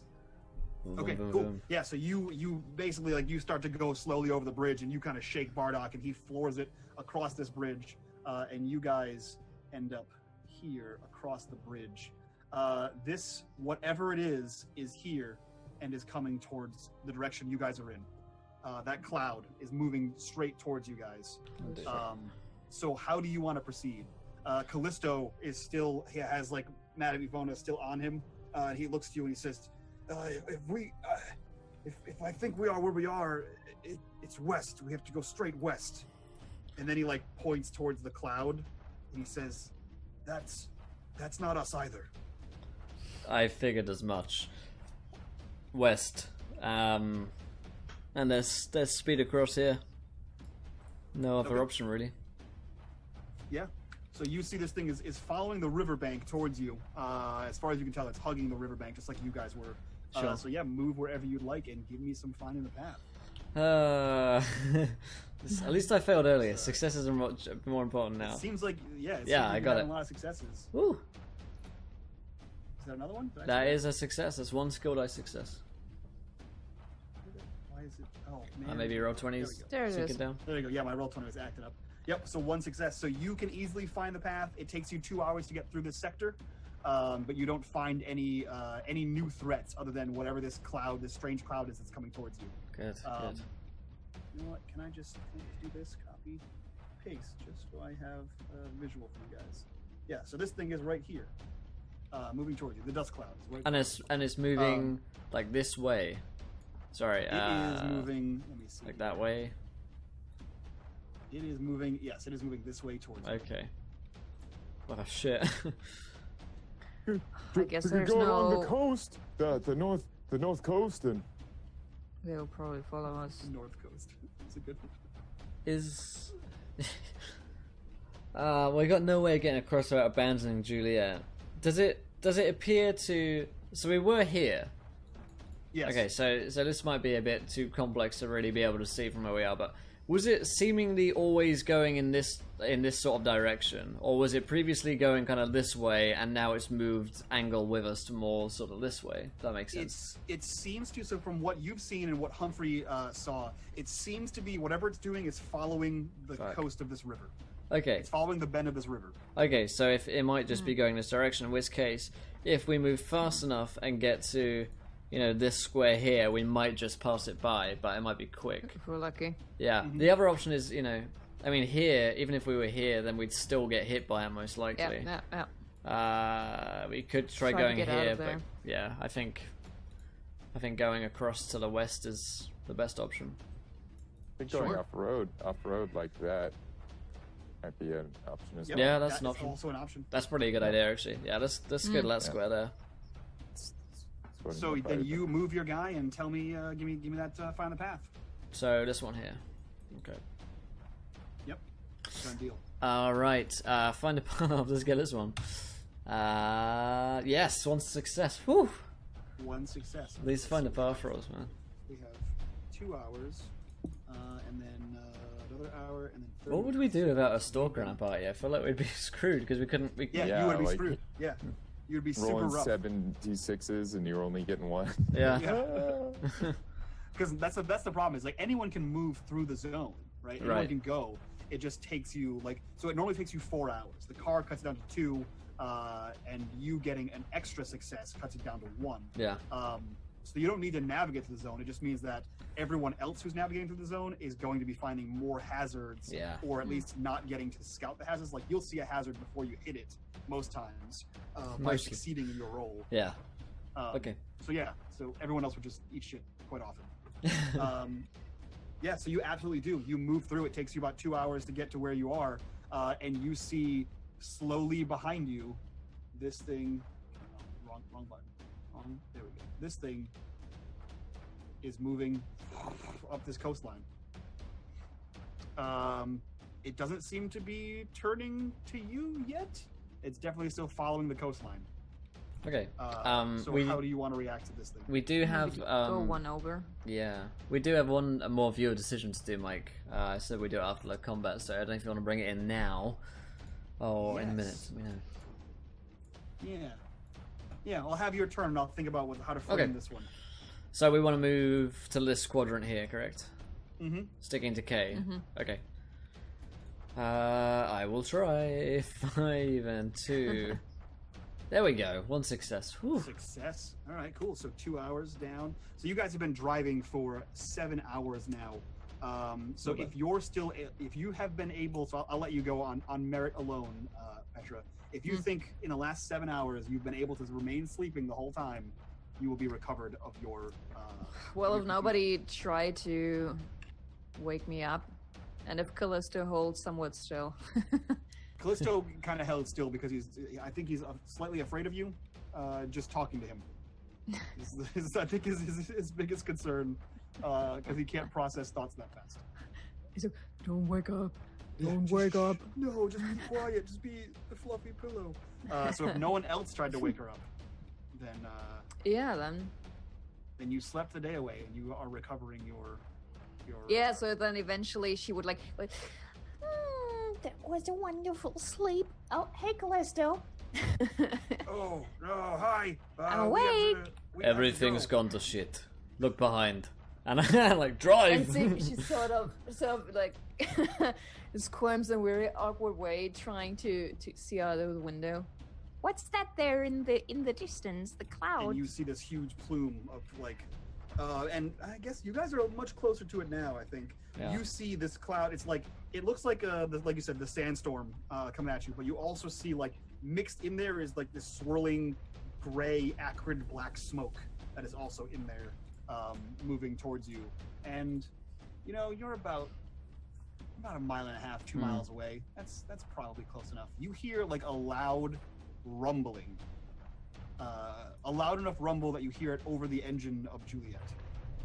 That is what we stalkers in the business call cloud of shit. Oh, it's a good name. Yeah, it is, right? It's a good one. I like it. Do I actually know what that is, or is that a total phenomenon to me as well? You can roll me a comprehend, Oh dear. or a know the zone.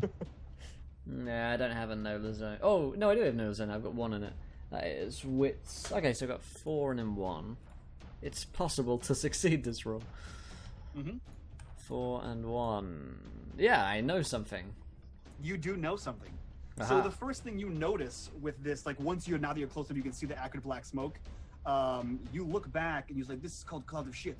And then as you look back, you realize that this cloud of shit looks very, very much like the same cloud produced when you guys blasted out of there trying to escape those vines. The same cloud made by the squealing tires of Juliet on the ground. So, but this thing is way too big for Juliet to just have created this, right? Yes. Yeah, I say it's something to do with bridge and explosions. Don't know much more than that. Anyway, point is it will kill us. Yep. And at that moment, you see this thing proceed this way. And then all of a sudden, it like as you guys are still driving, I see you like occasionally looking back at it. You see the dust begin to settle, and then the dust pick up in a new direction. And it is now moving this way.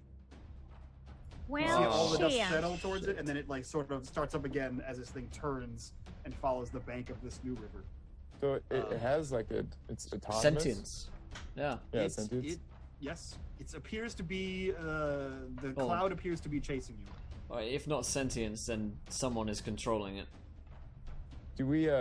So how much alcohol are we using? How much do we have? I know that Maximin gave you 4 bottles, and you needed to use 1 for all of yesterday. At the end of today, you'll use another 1. Okay. Is there any way that we can use an additional one to grant some sort of boost? Yeah, Nos.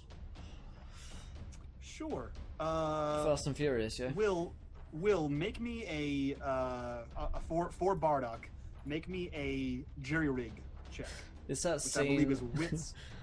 Yeah, it's that shot in every single Fast and Furious movie where they're already going really fast, and then they press down the pedal even further. It's like, how can you pull? How can you push the pedal any further? Like, why weren't you already doing that? Anyway, Through the floor.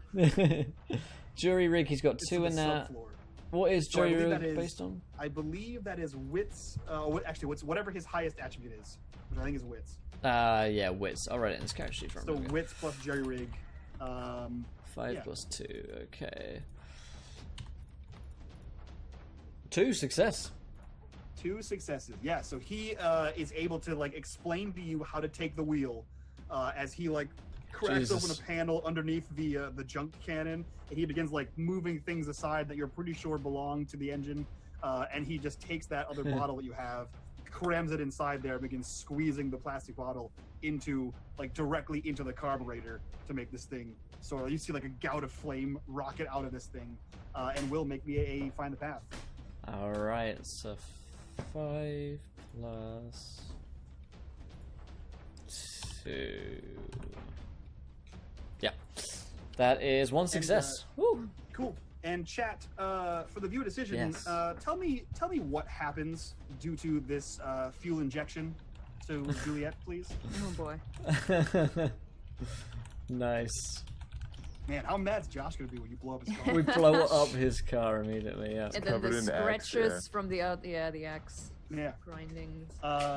So yeah, you easily 30 minutes go by. You don't even have to spend an extra thing. You get to that next thing, and this guy is going to take. He's going to take several. He's going to take 2 hours to get to here. So you are able to leave this guy in the dust, As it were. so to speak, in the proverbial dust. And you can see that it is still coming towards you, but at a vastly slower rate. And you see Callisto is like looking behind and like looking forward and looking behind, looking out the door. He says, "No, we need to go. We need to go take a left. We need to go south. We need to go south." Okay, south. And from where you are, now that you guys sort of pulled ahead and you got like a lead on these guys, you can see that in this area here is surrounded by towers and ruins of buildings. And you've heard, Petrenko, that other stalkers have come this way, but they've met like other people, or they didn't meet other people, but they've been shooed off by people. They've been shot at, or arrows were fired at them. So they know that something lives here, but it's not worth the risk of dying just to go see what's over here. Someone already has this area. But yeah, you see this is the ruins of a small city. Okay. Yeah, in that case, yeah, this looks like it might be the place we've been looking for. Is this your home, Calypso? Yes, we live in the city. If you look, and he points out, he points out in this direction, where the A is, on M7. He points out and he says, "This. If you see those 2 towers, and you see these 2 large towers that are mostly intact, at least structurally. Whether the walls are still there is different, but they seem to be the most intact buildings in the city, and they also are raised much higher than the rest of the buildings, so you can see them from a decent distance around." Okay. Then most reasonable. Oh, okay. Yeah, most reasonable course of action is to go to this quadrant here, I guess, to L. Yeah. Yep. Give me a find the path. You are now entering a city. All You right. know that in the region you've been traveling before, you know there's a city like directly to the east that you guys keep trying to get to, but it's very dangerous there. Basically, mostly where the metropolitan areas are where it's most dangerous, but that's also because it's where you're going to find the most For you, you don't really care because you don't like artifacts, but that's where you're going to find the most artifacts, the things that the Donners want. So these sanctioned Donner commissioned expeditions always get sent to places like that. Are So they there's a lot of good things to find. Oh, I don't succeed. Are they the same kind of artifacts I'd be familiar with from the Stalker franchise, or are they different? No, so an artifact in Mutant Year Zero is like Juliet is an artifact. Okay. Your shitty rifle is a shitty rifle, but if you want an assault rifle is an artifact. Okay. Basically, it's like functional things from before the fall of man. So like the robot man, perhaps. That would be an artifact, but it could also be things as simple as sunglasses, because you can't see my shifty eyes when I'm trying to lie to you. Could be considered an artifact because we don't have the technology to produce sunglasses. Okay. So it could be as mundane as that, or as cool as an actual car or an actual machine gun. Okay. Well, after my hot streak, I fail on the find a punch. Okay. So the downside is it takes you 2 full hours to get through here, but these guys seem to be progressing at a much slower rate than you, and they only get to here. I know what the hell still we're a few miles. They only get to there.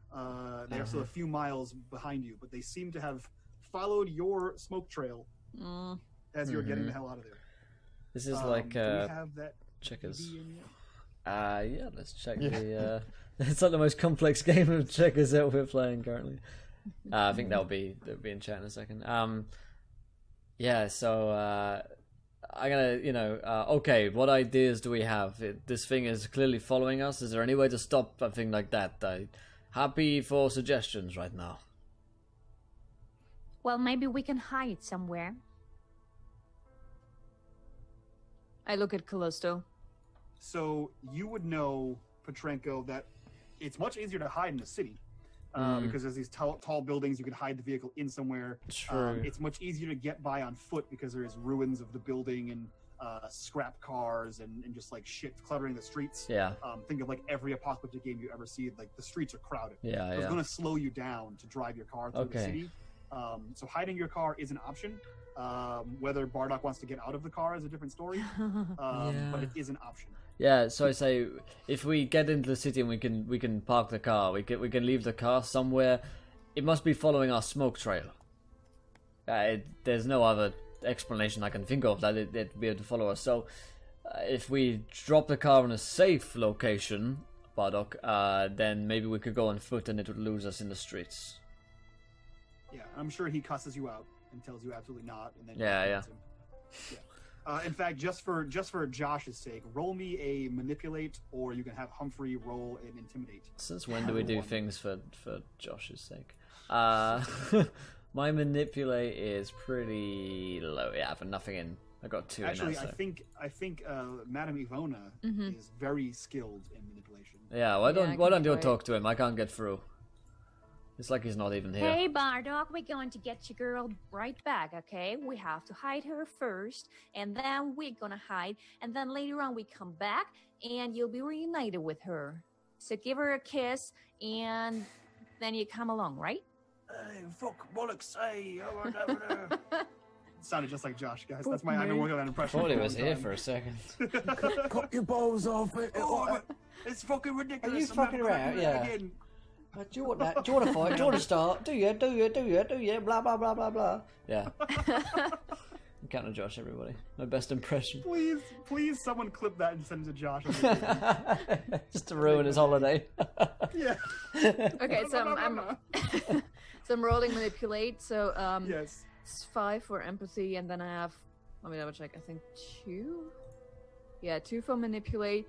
Do you have anything else to throw on the table? Like maybe my big eyes. I don't.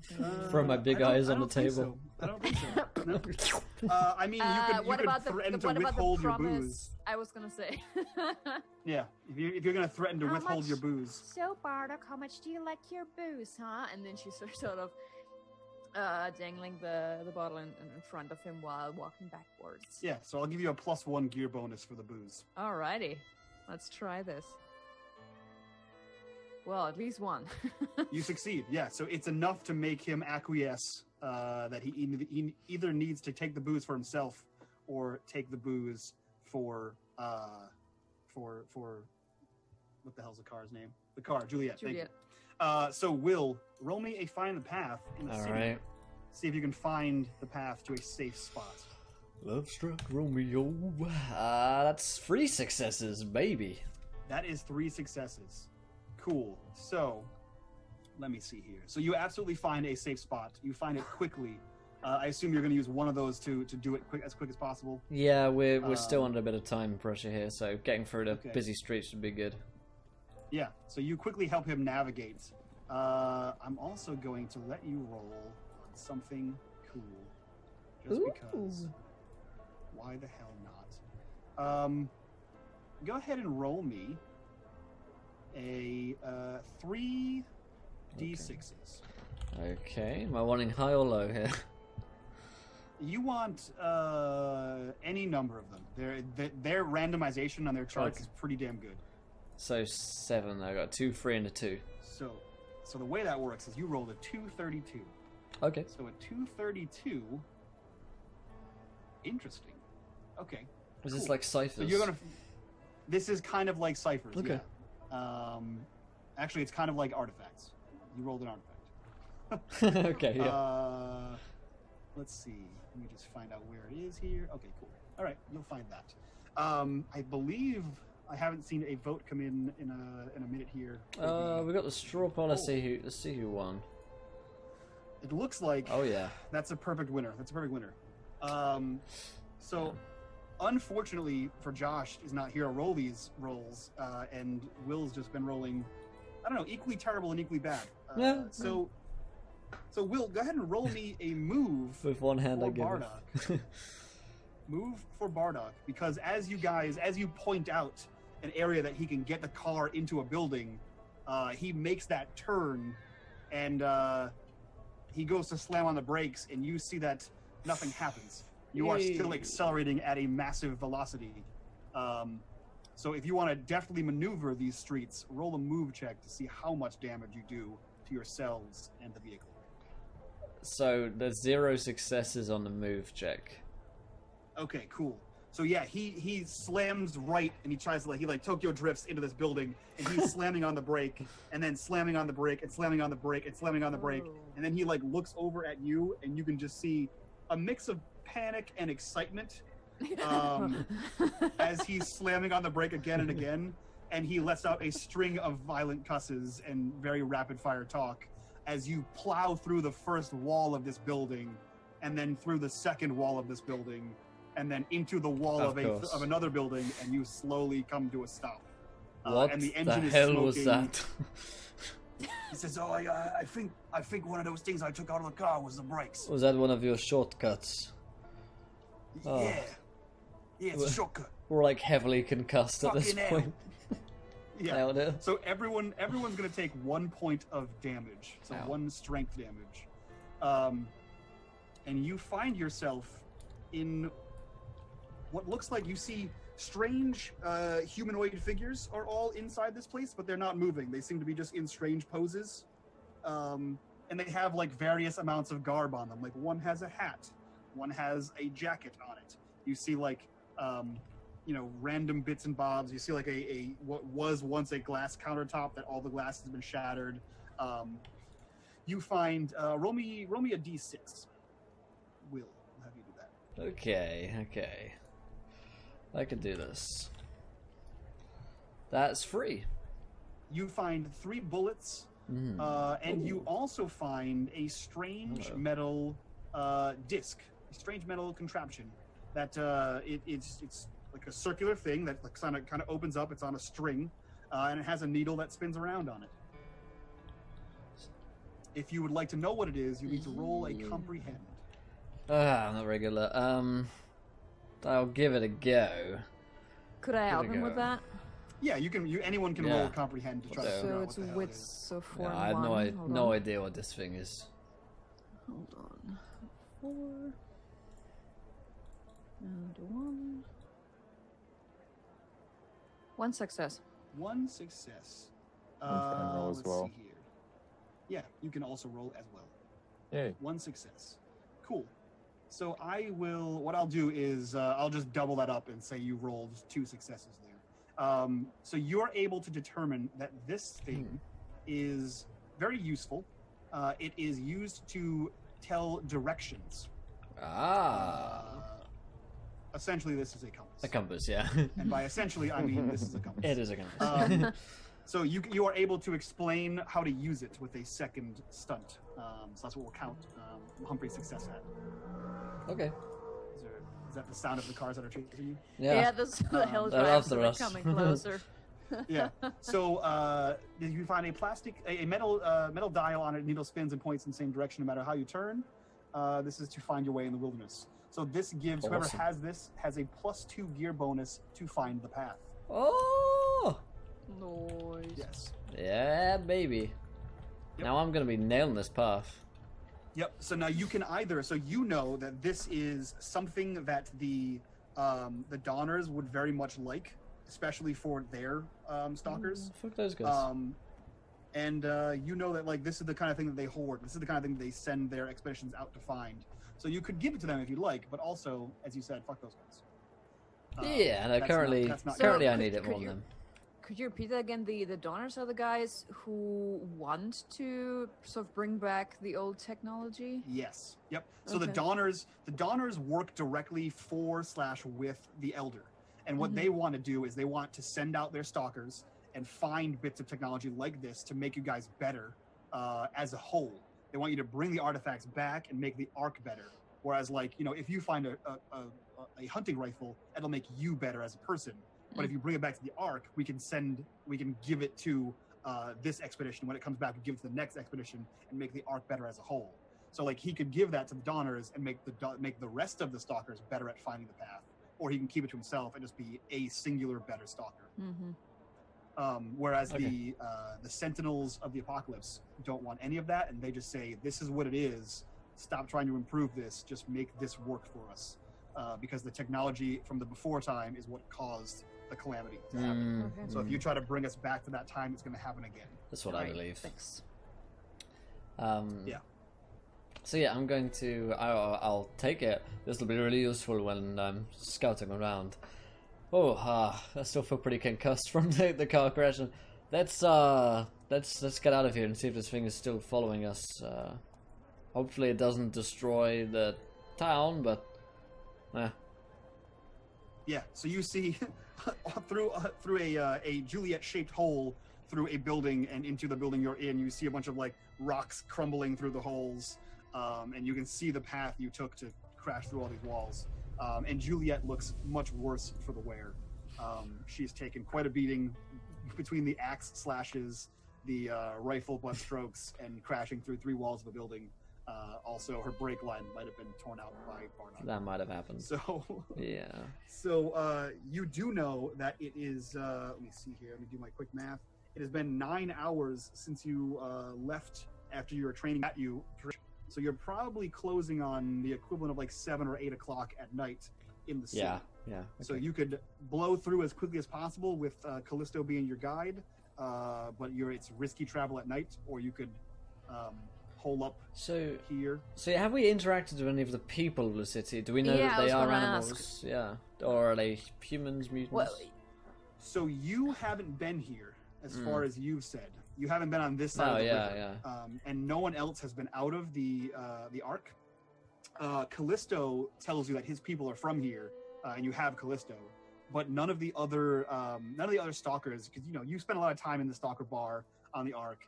The other stalkers tell you they've been here, but they've been fired upon by either someone threw rocks at them, they fired arrows at them, they heard movement and like they get like disoriented and confused by like the people running around them. So it looks like someone lives here, but you haven't had a positive interaction with any of them. It hasn't been like negative, like no one's actively sought to kill you. It looks like a lot of scare tactics just like keep you guys away. But there's definitely something here, and you're all smart enough to assume that it's probably Callisto's people, or Callisto just led you into a trap and wants to kill you. One of those two things is the most obvious choice. Okay. and you said something about a hat. One person is wearing a hat. Yeah, there are so what you see around you is humanoid figures in strange poses, like almost robotic, wearing various amounts of clothes. that Ivona would sort of nudge Callisto and go, Hey, Mr. Wolf, are any of those things, do they belong to you? You know them. He like looks around. And he says, "No, those aren't real. Do they What you mean? move? No, they're the still walkers. They're still there. They So- just stand there still. See, watch." And he like moves over and like taps one, and you see it like rock back and forth, and then it stays in its position. Like once it like stops teetering, it just stays in its position. And then he like takes the hat off one, and it just like sort of wobbles back and forth, and then stays there. And then he like throws the hat towards you guys. Okay. Ivona would definitely try to catch it. She wants a hat. Sure, you can have a hat. You have a hat. Describe the hat. It is very faded on the front side, but it is a very like leafy pattern, and the back has many spacious holes in it for I mean, what type of hat? Like, is it a fedora? Is it a No, it's a trucker hat. Oh, Yeah, it's a hunter's trucker hat. oh, it's fine. She puts it on her Petrenko mass digs it. of hair. Yeah, look- actually, you look let's good do at that. Like, she has a mop of brown hair. Probably hasn't combed through in ages, and she sort of tries to fit that cap. Yeah, you got that She like doesn't- the Hermione hair going on, and you just sort of put it on top of it. Yeah, and then she just, without a word, takes it off and just hands it over to Petrenko. Yeah. I'll And good. she goes and takes a closer look at these. So are they? What are those? Is it just like statues, like They're mannequins? mannequins. They're Mannequins. Okay, Yeah, gotcha. Yeah, you're in a sporting goods store. Okay. You just have no way to know that you're in a sporting goods store, and it's way more confusing to explain the still Sure. people as still people as So- opposed to mannequins. So yeah, Petrenko's now got like a hunter trucker cap on, and now he's going to put his gas mask on over that as well. So he's got Yeah. like a gas mask So on. your with a gas hat mask over just that. protrudes. I assume you have like one of those like mop gear, like the Yeah. whole hood thing. Oh on. yeah, for sure. So you do, and it like protrudes out forward because your hat is on, so it Yeah. kind of obscures your vision slightly. But you do have a hat and a gas mask on. Yeah, I definitely think this area might be like irradiated or rotten or whatever we'd call it. So yeah, let's go through or let's go through the city and see if we can find his people. Are there any hats left? Sure. Okay. You I'll just get kinda- I get a conductor's hat. I'll go put one on and just. There's a small train store, like it's a hobbyist store that's nearby. I'll try to fit actually, it on if and it's rip out the a back. sports goods store. Is there something like a hunting cap, with those ear flaps that you can like find out? Sure. Like, so it's Oh, like a deer Sherlock- stalker. Yeah. Yeah, exactly. Yeah. I'm totally getting. Yeah, You can Ivona's absolutely have one of getting those. that. You can absolutely have one of hat, I those love it. in the summer in Louisiana. You can have one of those hats.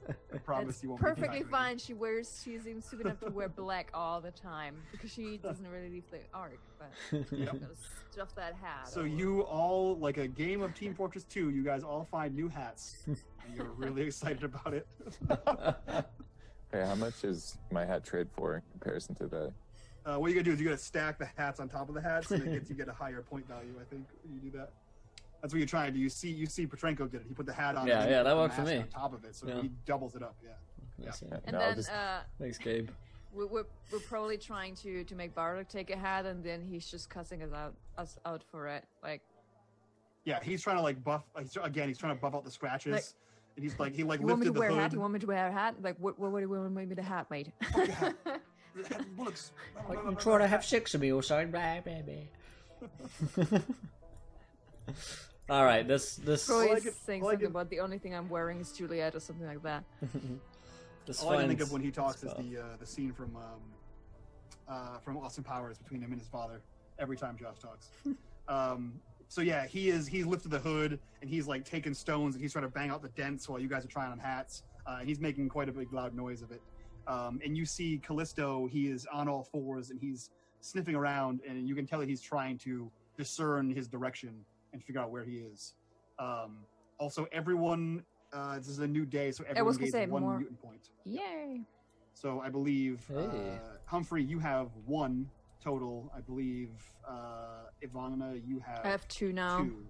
Yep. And then Bardock and Still have 3. Petrenko have 3.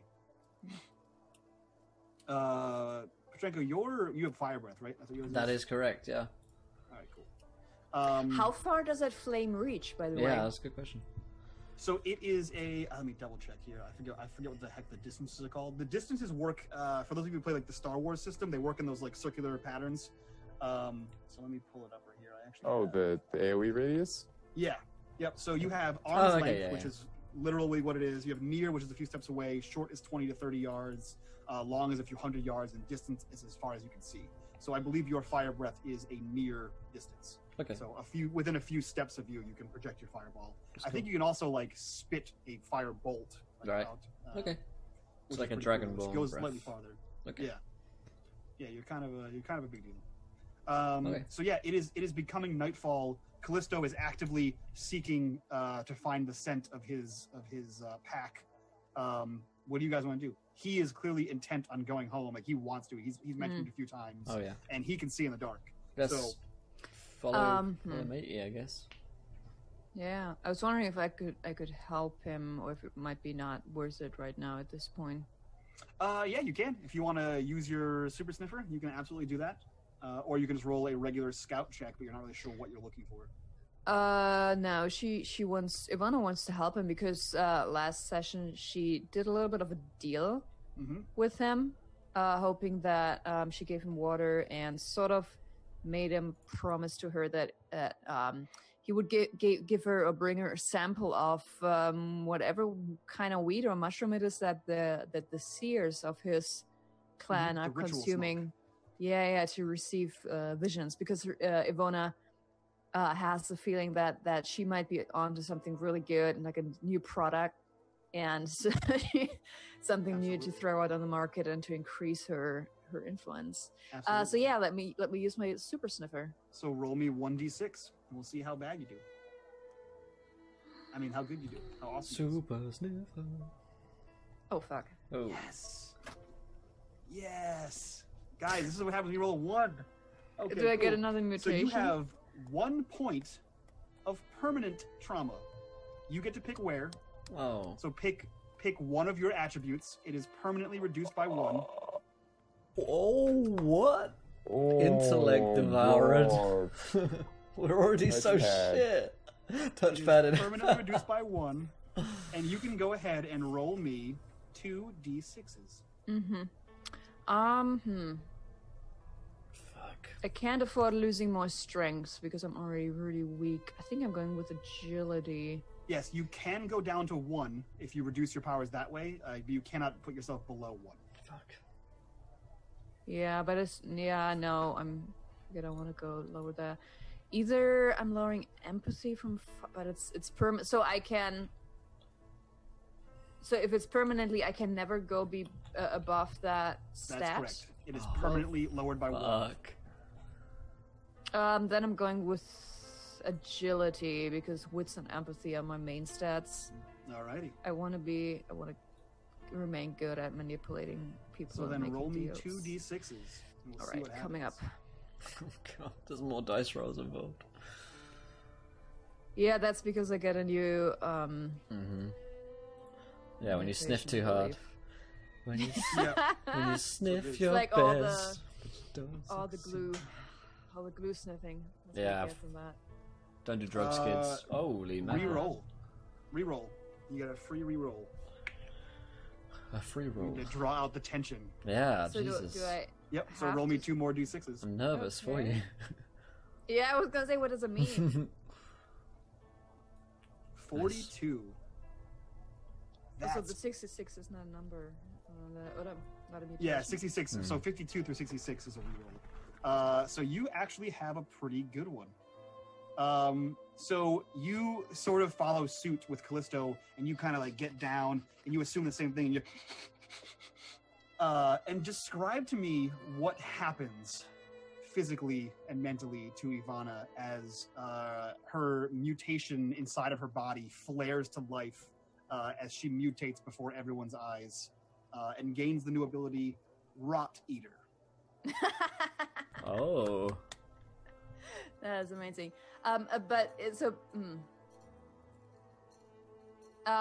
So if I remember correctly, does that literally mean, I've read it at some point, I'm not sure if I actually remember it. Does that, so I literally can be sustained by eating rot, right? So you can spend 1 mutation point to eliminate 1 point of trauma from rot. You can spend 1 mutation point to use one of your rot points to recover 1 point of any attribute to like sort of basically heal yourself. Or you can emit concentrated rot at an enemy at arm's length, inflicting 1 point of damage for every 1 MP you spend. Each spent MP also requires 1 point of rot. So you basically consume your rot and you consume your MP and fire it at a target. Or you can consume your rot and heal yourself. So you literally eat the rot points from your body. That's a really interesting way that they do mutations in this game. Then. So Right? do you lose your previous mutation, or do you add it? No, she now has 2. That's awesome. So the way it works is, so at level 1, you could have chosen to have 2. But what happens is, just like she lost 1 point of her pools, if you decide to start with 2 mutation points, you put all your stats in, you pick your first mutation, and then you lower one by 1. So it's like like taking feats instead of ability score increase. Gotcha. Yeah, except you take an ability score minus. Yeah. You sacrifice health and life though, because once your pools go to 0, so it's like you're more of a glass cannon, I guess, with these crazy abilities. And there is no limitation. So if you continuously roll 1s every time you use your mutation, you could continue to like lower your pools and gain new mutations, and then you just basically become this mutated husky freak until you die. Like Domino. Like Domino. You just mutate until no one likes you, and then you just die. Wow. Yeah. Perfect. So she's sniffing at some, but at someone she was just she would be sort of bent over, topple over, sort of holding her the side of her head and sort of as if she's trying to sort of has a really nasty smell in her nose, but then it goes beyond that. I guess she's just rising and twitching on the ground for a few minutes, and until she sits still. And she sits a little bit like a dog, so sort of squatted and her hands in front of her, and she just looks around for a moment. And so she's wearing like several layers of skirt, but they have exposed her knees where the rot is on. And then she just sort of looks at it, at the pet. What would that look like? It said it's basic. Is it the rot? I mean, is it like it's? So the rot can look however you want. Is it like necrosis, like skin necrosis? Okay, yeah, let's go with that. And Absolutely. so she slowly leans in and then licks the rot on her knee. And so, well, that's not too bad now, is it? And then, feeling like I'm channeling Izzy from last campaign. Gross. And then she eventually leans in and nibbles off the rot from her knee. Yeah, so you guys just see her start to like eat her own skin. And it looks like she's never eaten something that's more delicious. Mm-hmm. And I would actually like to heal that. So that point of, can I heal the point of damage that I've taken? How many mutation points do you have left? You use 1 now for your I super have, sniffer. Yeah. Yep. So if you have 1 left, you can do that. Or do you only have 1? Yeah, you know what? It might make more sense for me to just eat grub, because I have so much. Then I would go just for show. I would eat it and then spit it out, sort of.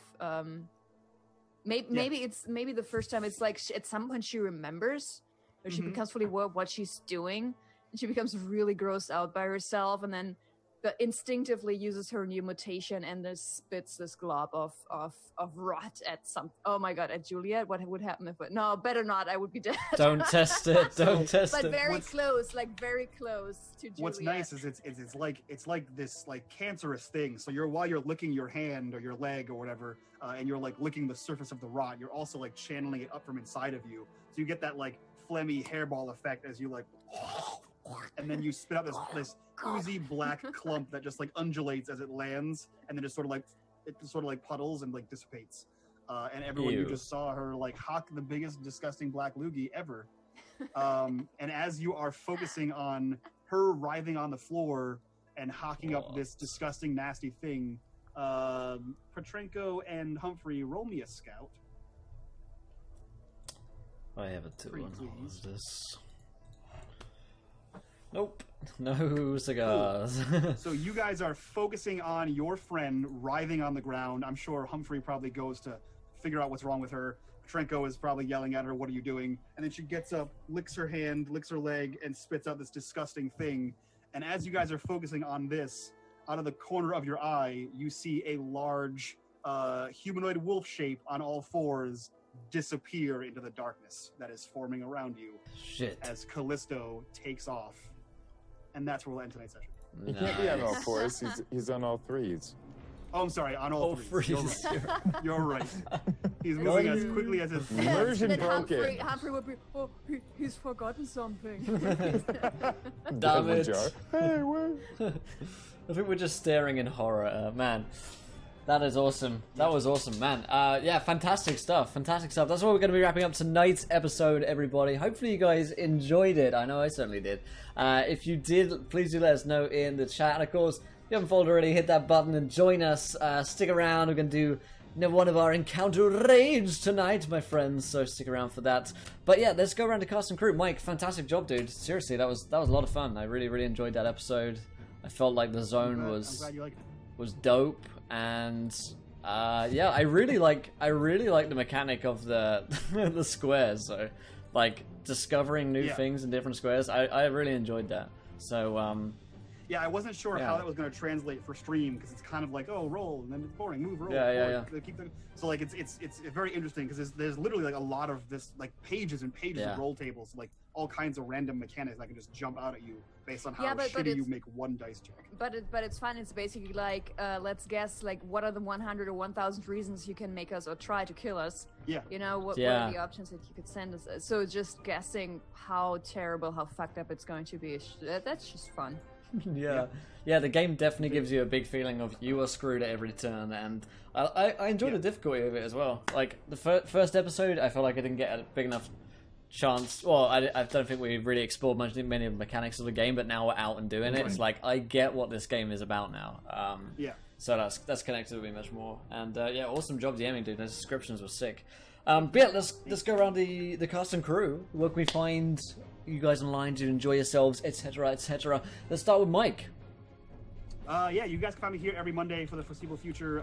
You guys can find me over at Unmade Gaming on Tuesday and Thursday, and coming in 2 weeks on Wednesday, 7 p.m. to 10 p.m. Playing some D&D. We're adding Blades in the Dark to the schedule on Wednesday, which is going to be super fun. Nice. So yeah, definitely come check us out over there. Awesome. Petra. Yes. Yes. So you can find me on Twitter under P4000. Going to type that in the chat. And yeah, you can find me here playing Ivona, who can now eat. I know I shouldn't be so excited about that, but it's gross and it's awesome. I can eat the dead skin cells of myself, the dead Oh. rotting flesh, and then hurl it at somebody. I mean, who wouldn't want to be able to do that, eh? And then on Wednesdays, you can find me over on the channel Exploding Dice. Every Wednesday, we're playing D&D campaign Iron Gods, where magic meets sci-fi, and I'm pretty sure we're in an alien spacecraft right now. Yeah, you And are. by the end of last session, we're being swamped by little pygmy little humans, plant things. We're basically a trap. We're basically fucked. But so every Wednesday at 8 p.m. Eastern. So Nice. come and check that out. Yeah, me and Trainsy played for that one actually. It was a good time. Yeah, and speaking of which, Trainsy, yourself. I really enjoyed the plant creature that became That was cool. fears and just how it unraveled our minds, and then we had to like take it apart to understand that it was actually just taking over both ourselves and the car. And just like, no, let's go. And it definitely set the tone for a chaotic, suspenseful, like we're in a car and we need to do something. So I feel like this system is set up where, like typical travel mechanics are like, you go to the place, this might happen or this might happen. It's like, there's going to be something that happens wherever you go. So Yeah. be Yeah, carefully. Yeah. Like Yep. that was a very fun portion of the story to be a part of. Now that we're in this town within the zone, I feel like that's just more. It's just so ominous. The whole Mr. thing. Wolf is gone. Can't go far. The, He's only got 3 legs. Yeah. Literally, we're You ain't reminded. going anywhere. yeah. Oh, So you can find me on Twitch. I stream 6 days a week, aside from being on Encounter Roleplay, which you can find us every Monday on here. But yeah, had a great time. Fantastic, yeah. Well, thank you guys so much for today. That was a lot of fun. The beginner's play game was fantastic as always, and really felt like I've got this system down now. Mutiny Zero. I definitely learned more about it, which I really enjoyed. And I love the Stalker universe. I love Fallout universe, and so merging them together with Mad Max as well has been fantastic. So Josh will come back next week and ruin it all probably. So there's that. But but it's been a lot of fun. Fuck him. If you enjoyed today's show, then you can find us online again tomorrow. Tomorrow is Tuesday. Yeah, Tuesday. That's what it is. So we've got Call of Cthulhu at 1 p.m. EDT, 6 p.m. UK time. We're going on the Orient Express again. Horror on the Orient Express. And then at 4 p.m. EDT, 9 p.m. UK time, we are diving back into Tyrant's Thrall. And Louise is DMing that one. So yeah, that's going to be a good time. We're going to go over to a friend of mine that I've been meaning to raid for a long time. His name is Oz Mills. He's streaming D&D at the moment, or I think he's actually playing, Dragon Age at the moment, a Dragon Age RPG, which I'm meaning to try out for a long time. Big Dragon Age fan. So I'm going to go give him some love. We're going to go spam our hashtag encounter raids. Today's the emote of the day will be, maybe we should go through these emotes one a day, like Christmas.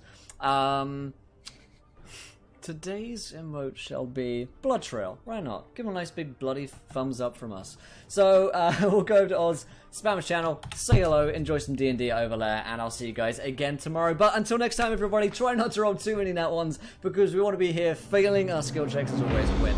You do. Good night, everyone.